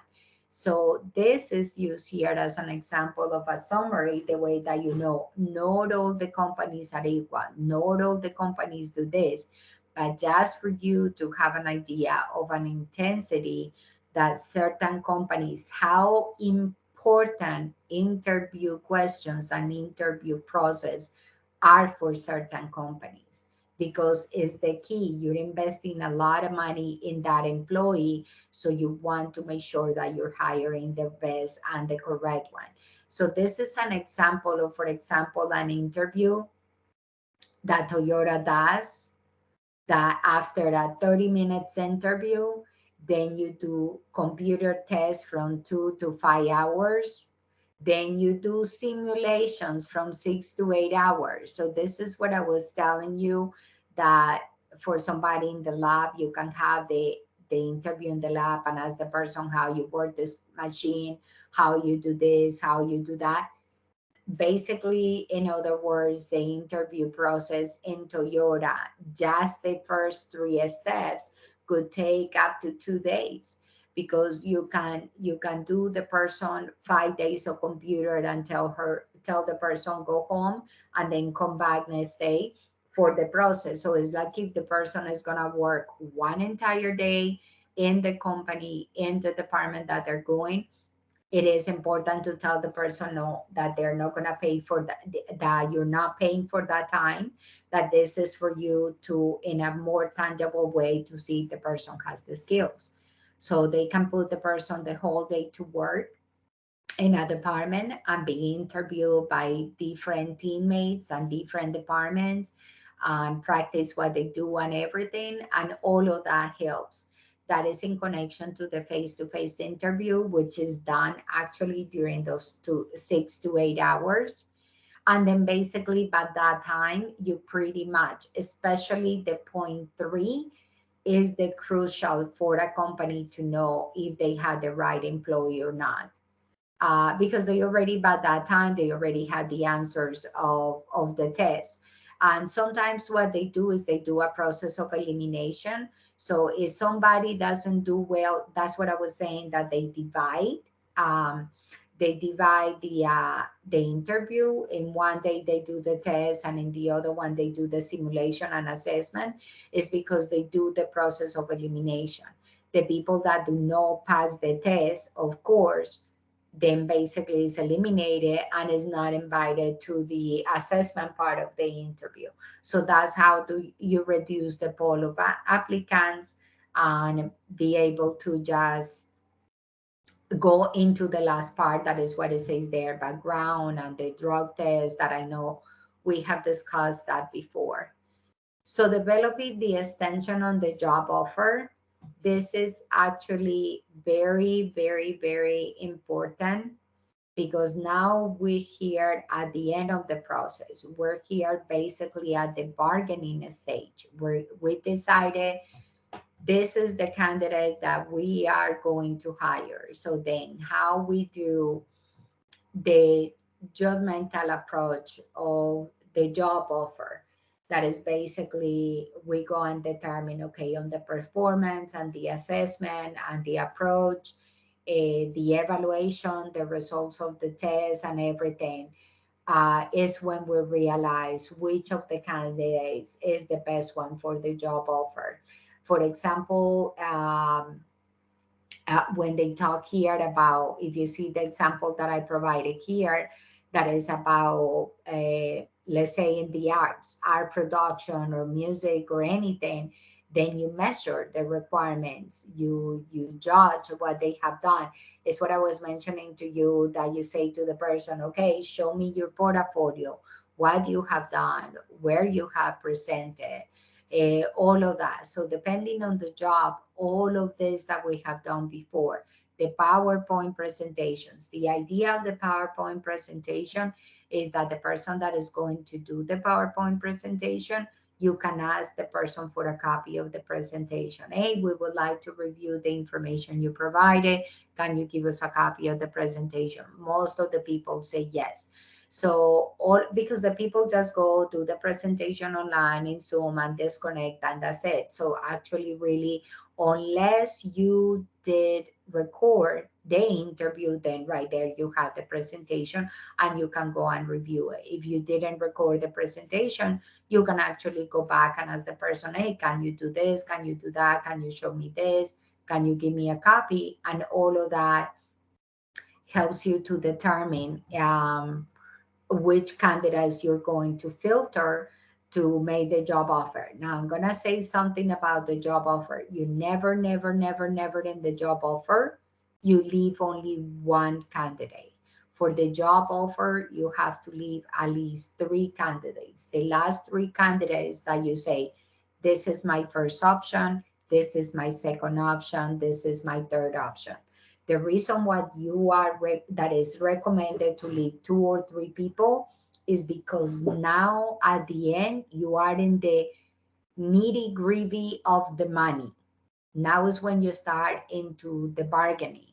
Now is when you start in more details, giving information about the person, giving information to the person about the job.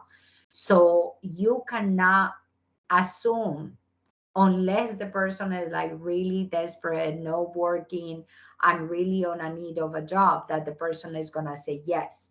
But you cannot assume that the first person that you like is gonna say yes, because um, For example, you have last three candidates and they all have different years of experience. They have different degrees.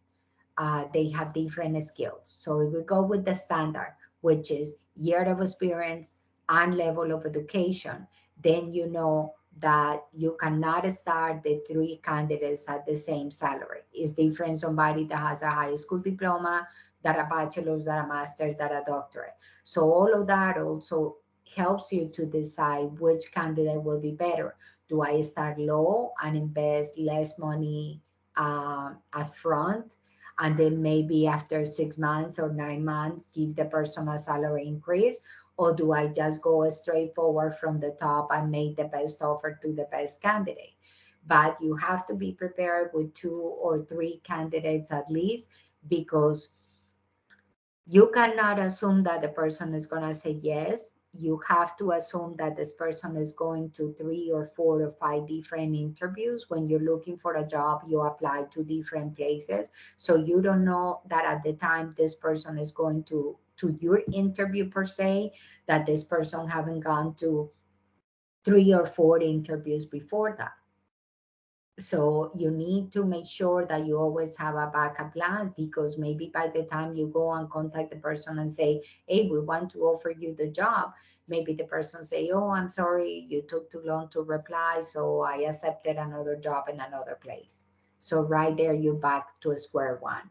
So always at the end, remember two, three candidates that if one say no, the other one might say yes, or depending of your budget, that you can make a determination and say, hey, we're not going to go with the highest person, with the one that has the most education, with the person that has the most experience, because this person will have to pay, for example, $90,000, and we cannot afford $90,000 now.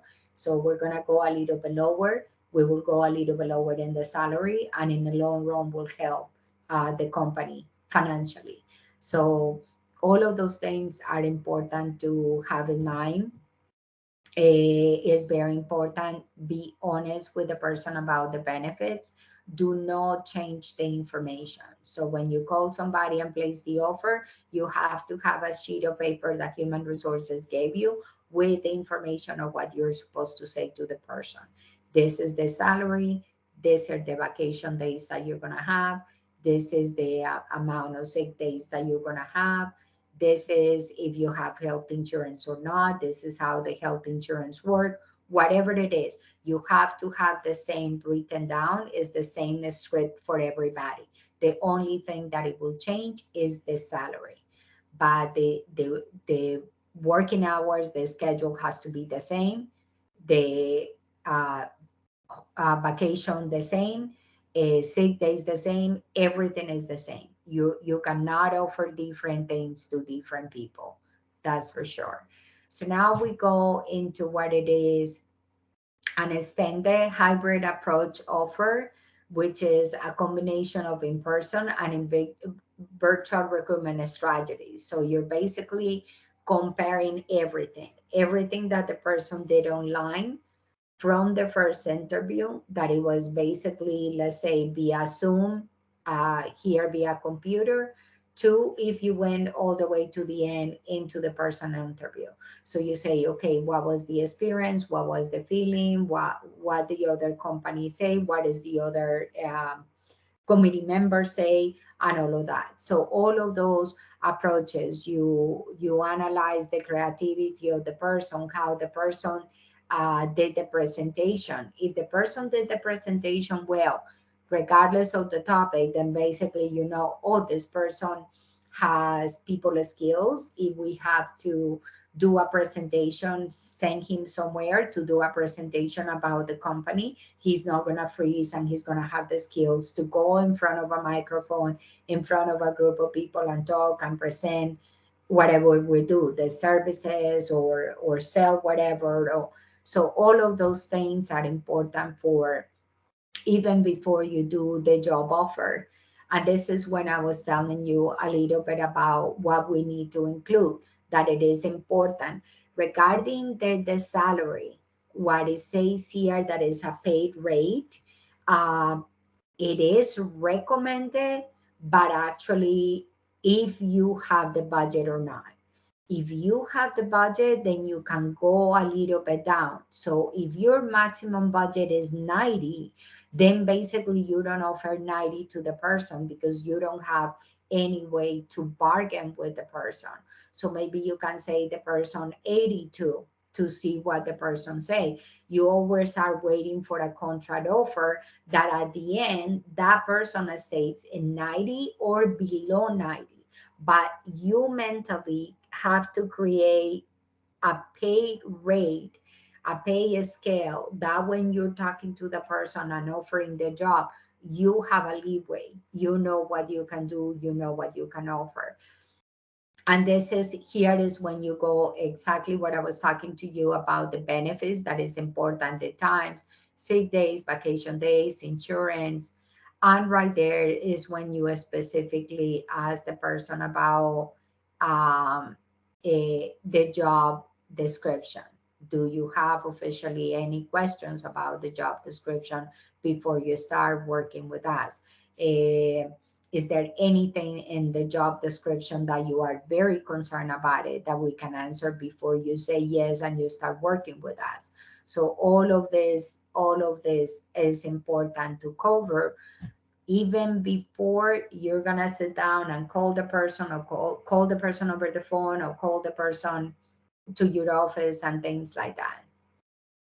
So here is a package which is very, very important. All of this is 100% human resources. If by any chance you ever have to hire somebody, it is always important to welcome the new employee to the company. Welcome to the family, welcome to the organization. We're happy that you're with us or whatever, or that you chose our company for your future endeavors or whatever you want to say. Then officially, you also provide the information about pay information. And this is after the bargaining over the phone, after the conversation, after everything. So you say, as per our conversation, the salary is going to be this much. And also, it is important that you classify if you put in the job as a weekly or yearly or whatever. $90,000 a year, period. $2,000 a month, period. So, like that, very specific. And right there, you also provide officially in writing the information of the benefits and everything that is talking about the paid leave, which is including both, including vacation and sick dates. And then you provide the terms of employment. What I was mentioning to you before in other presentations is that here in the United States, they do something that is called trial period for 90 days. And then after the 90 days, they do a performance evaluation. And then at that point is they decide they're going to keep you or not. And then they sign a contract with you, a hiring contract. And most of the time, the contract is year to year. Very few companies have 5-year hiring contracts. Most of the time, those are in education, but most of the people here it is on a yearly to yearly basis, depending on your performance review. So all of that is important for you to put in the information, to lay out completely ahead of time, and you send it to the person to sign. Uh, there is a lot of people that separates the information, like they have one page for pay information and at the bottom say sign, then another page for benefit sign, another for pay side, whatever it is. So the employee is actually signing 5 6 different pages, and then some other companies creates an entire package and basically include at the end the job description, which is very important, and at the end require one signature. So they give the employee one signed copy, and then you keep one signed copy in the employee file. So there is no surprises at the end that the employee say, you say this to me, or say that to me, or say whatever to me, or say this offer. And then when I was talking about the 90 days, is something that is important for you to put it down. You say you will be hired at this rate for 90 days, temporary employment. At the end of the 90 days, a performance review will be completed.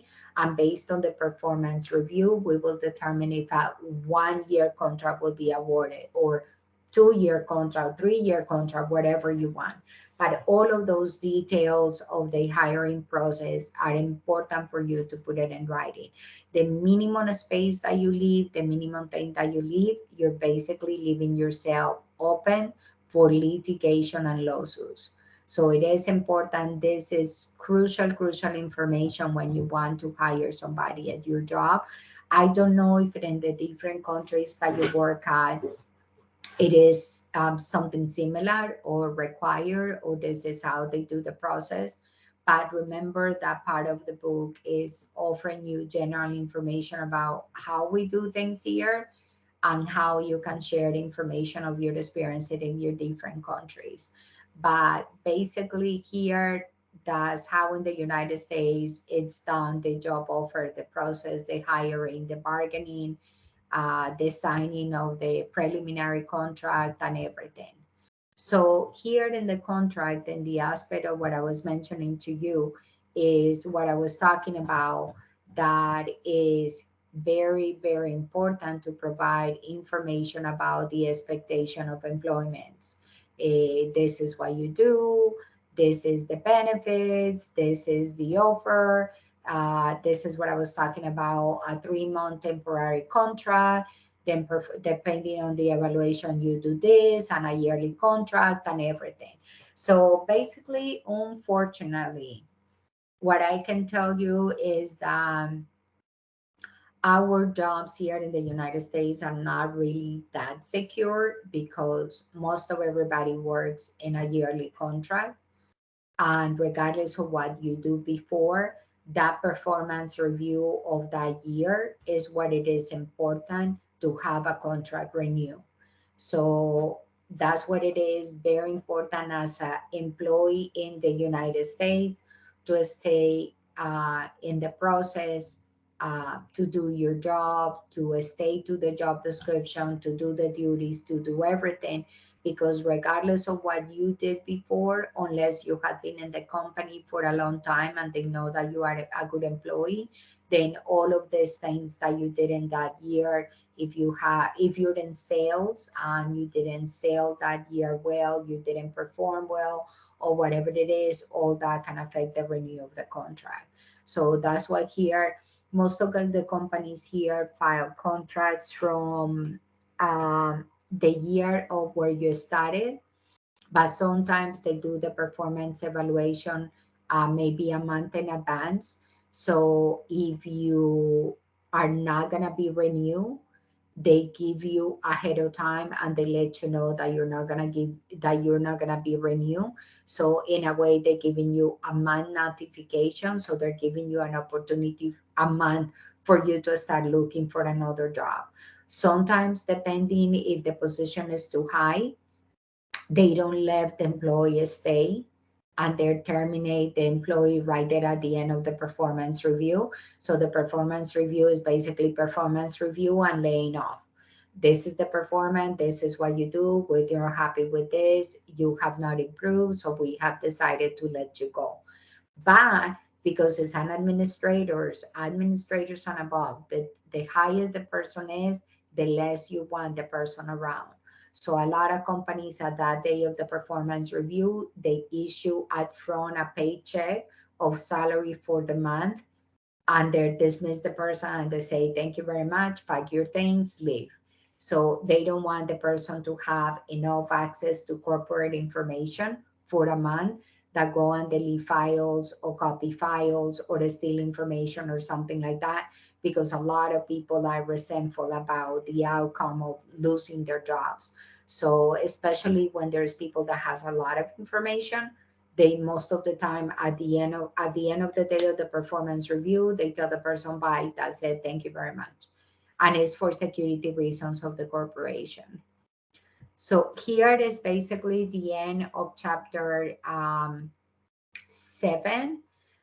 Do you guys want to take a break? Do you have any questions so far about the interview process? Is anything that you would like to add? Anything that you want me to answer, or do you want me to continue? What do you want to do?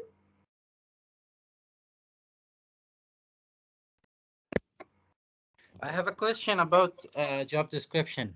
Yes. So once an applicant is recruited, can the employer ask him to do something which is not included in the job description, but it is related to his job? But it is valid because if you notice most of the job descriptions at the end of the statement, they always put on a statement that say Any other uh, related job any activities? other duties can be assigned or all the other responsibilities can be assigned. So the duties that you expect, for example, is it has to be that's what it is you have to be careful. What it means by other duties is other duties within your department and other duties within your job. So within your job, they can tell you, hey, we have this project. We have this. Can you participate in this group? Can you do this? Can you within your job, within your department?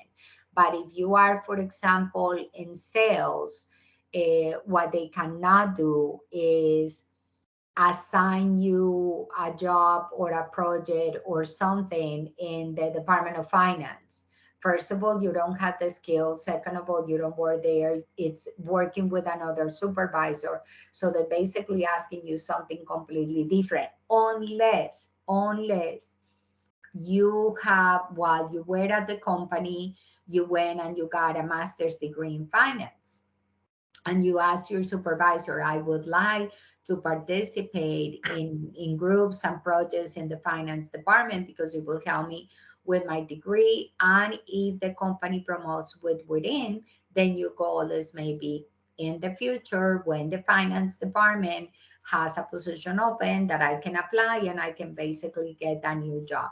So if you go that route, yes, but officially the duties are supposed within your department, within your events, everything regarding to your job description. They cannot give you anything that is out of the scope of work, what they call a scope of work, that is out of your department, like I say, without actually asking you first. Like, for example, let's say um, once a year the company has this event and they present, let's say your company creates things, and once a year they have, um, they go to this specific fair where they present all the new products that you guys have created, all the new computers or the new cleaning supplies or whatever.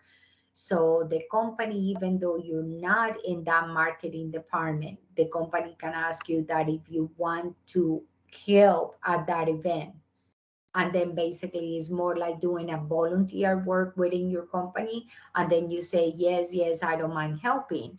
Even though it's not part of my job description, I don't mind helping. But sometimes they can ask you, they can say, hey, because the event is on a Saturday, if you do the volunteer work and you help us, then anyways on Monday you will not have to come to work because it will be considered like a, like, even though in a way you're volunteering, it you are getting paid for that if you help us. So a lot of people say yes. So that's how in with another department of another event within the company you can participate, but you have to be asked if you want to participate in that. Unless what I'm talking about, the example of the fair, your department is the responsible for organizing that fair on a yearly basis. So that means that you're going to be in your office, but you know that X Saturday, once a year, you're going to be at this convention center helping with the fair. And if that is the case in the interview process, they will tell you that. And if the companies develop the job description the right way, then basically in the job description, they should have mentioned that. Like, this department is responsible for organizing this fair. The fair is once a year, is done on a Saturday, and the employees are expected to attend. So even before hiring you, they're telling you that as part of your responsibility. Thank you. Any other questions? Anything else? Okay, so then let's move on. If nobody wants to take a break, does anybody wants to take a break, or is better to just continue? Okay, so if you want to, we can do something. The classes are supposed to be 2 hours.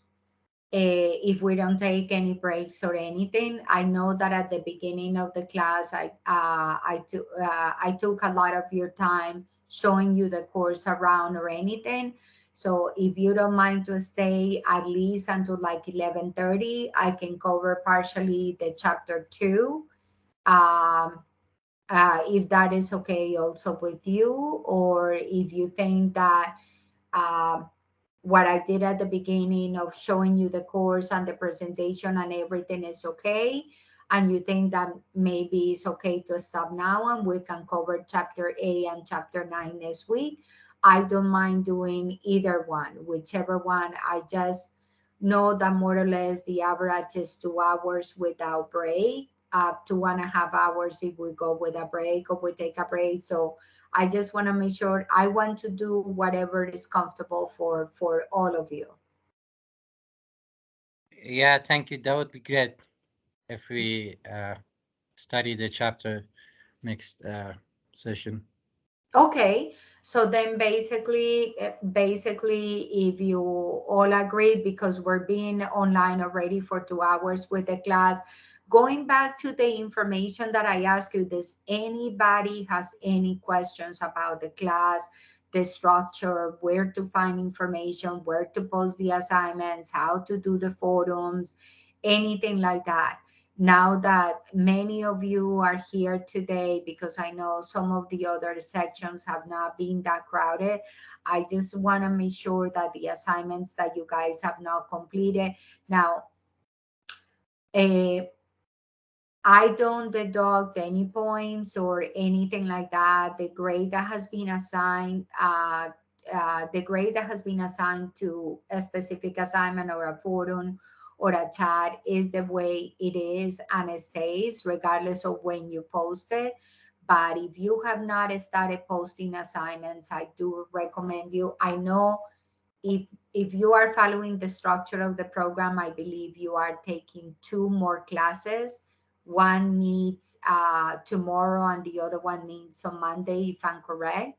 So I know you guys have a lot of work to do and the classes have a lot of assignments and everything else, but try to do some type of time management that you have enough time to work on all three classes and submit assignments the way that you don't fall behind either in any of the courses. So I do recommend that maybe take your time. If we don't review chapter 8 today, then that means that I don't have to go back and restructure any of the weeks that I have created for you guys until April. And all I have to do is to update the information of the cases and update the information of the page that I show you that has all the dates and everything. So if I will update those two only then, and I'll post them in the class. I'll post them in Google. I'll send you an email.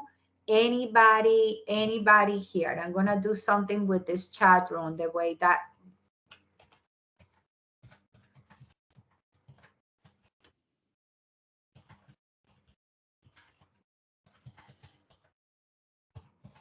I just posted. I know I have provided my email in different areas and it's in the announcement.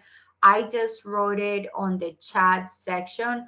Those of you that are not getting messages from me, please email me your personal email. This is also something else, and I apologize that I didn't mention at the beginning. The system, the email system that we have works with the university email system. So when you tell me that you are not getting my messages, I'm just wondering if maybe you are not answering the Windsor University email. So it's very important that you go into the Windsor University email and access it. But when you access the email, you do not see anything, then use your Windsor University email to email me. I just posted my email address right there on the chat section. So I can make sure that in my report, I have the correct email. Maybe a typo, maybe a little letter or something that is missing, and that's why you're not getting my messages. But I have sent, since the class started, I have sent several messages to the group, several reminders. The reminders to these meetings, I always send them ahead of time to the Windsor email and all of that. So check also as well if maybe what you mean that I have not received any email is that you are checking your personal email uh, for accreditation purposes, for university record keeping. We do not use the personal email address of the students. We establish all communications through the university email, and that's what each of the student was assigned an email. But what I do need when you tell me that you're not getting my messages is that if you're not getting my messages in your university email, because if I might have a typo, it's important for me to know, and I can fix it in the report. I can add you and I can make sure that you're getting my messages. So it's very important to do that. I think it's actually better if we stop instead of going into chapter 4. So some of you that you are a little bit behind in the class, you haven't done some things, you haven't checked your emails, take maybe this next 30 minutes and review all of that, access the class, navigate the class, go to the Google folder, uh, put your name on the presentation. If you don't want your name on the day of the presentation that you did, then move it to the other one. Like I say, I put it because nobody else added anything. So take advantage of this 30 minutes and start organizing yourself a little bit better in the class.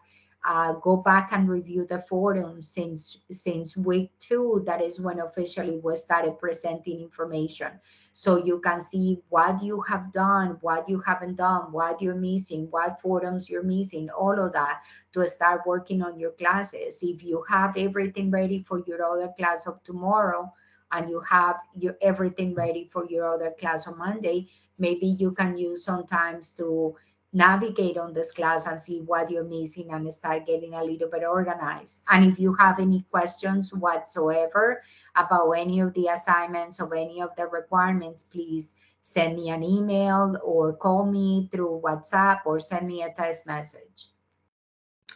Do you think that that's okay, or anything else that I can provide, any information?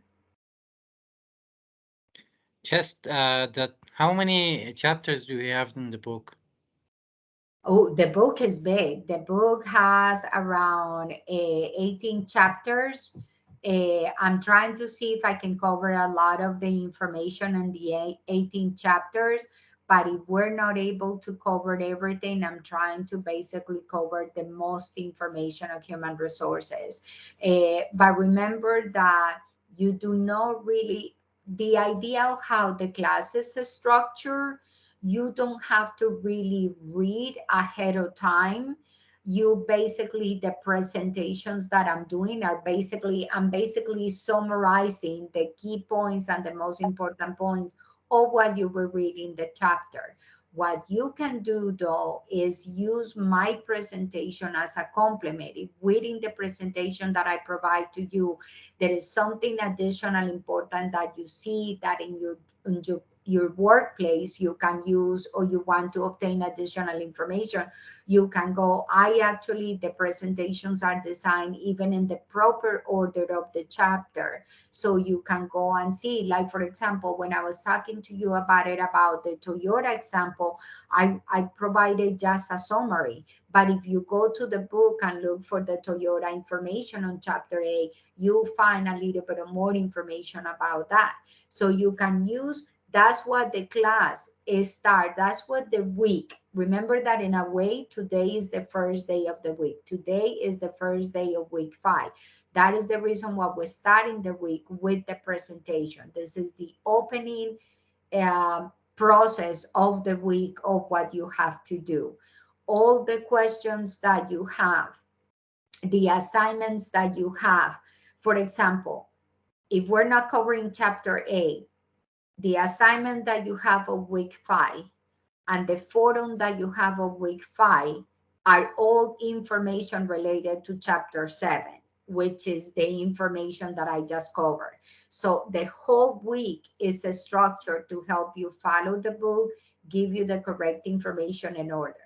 So when I have presentations, when I have weeks that I present to you 2 chapters, I do, for example, the forum in something related to one chapter and the assignment in something related to the other chapter. So you get a little bit of both in the structure. So this is basically chapter 7 is a complete summary for you, that with the information that I gave you in the PowerPoint presentation, you will be able to use to do your forum and to do your assignment. Of course, remember that you go online and look for additional articles, additional resources. That's when you go back to the book and read for a specific information.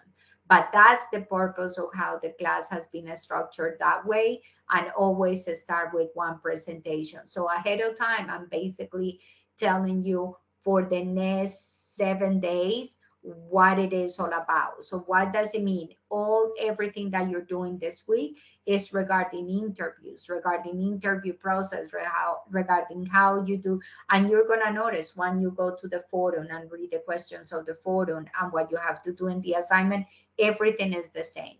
So that's how the class, the information has been reinforced. So you see the PowerPoint presentation, you do the assignments about what you saw in the PowerPoint, and you complement the information with the book.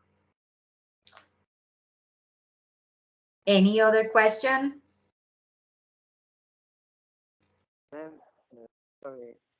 Okay, so if everything goes well, I know it's late to where most of you leave is at night. So tomorrow morning, when you wake up, you're gonna see the new information of the cases and the new information of the assignment dates. I'm also gonna send them in the email and put it in the Google folder, and I'm putting in the class, because maybe you guys will work for a little bit and go to bed. So that gives me time.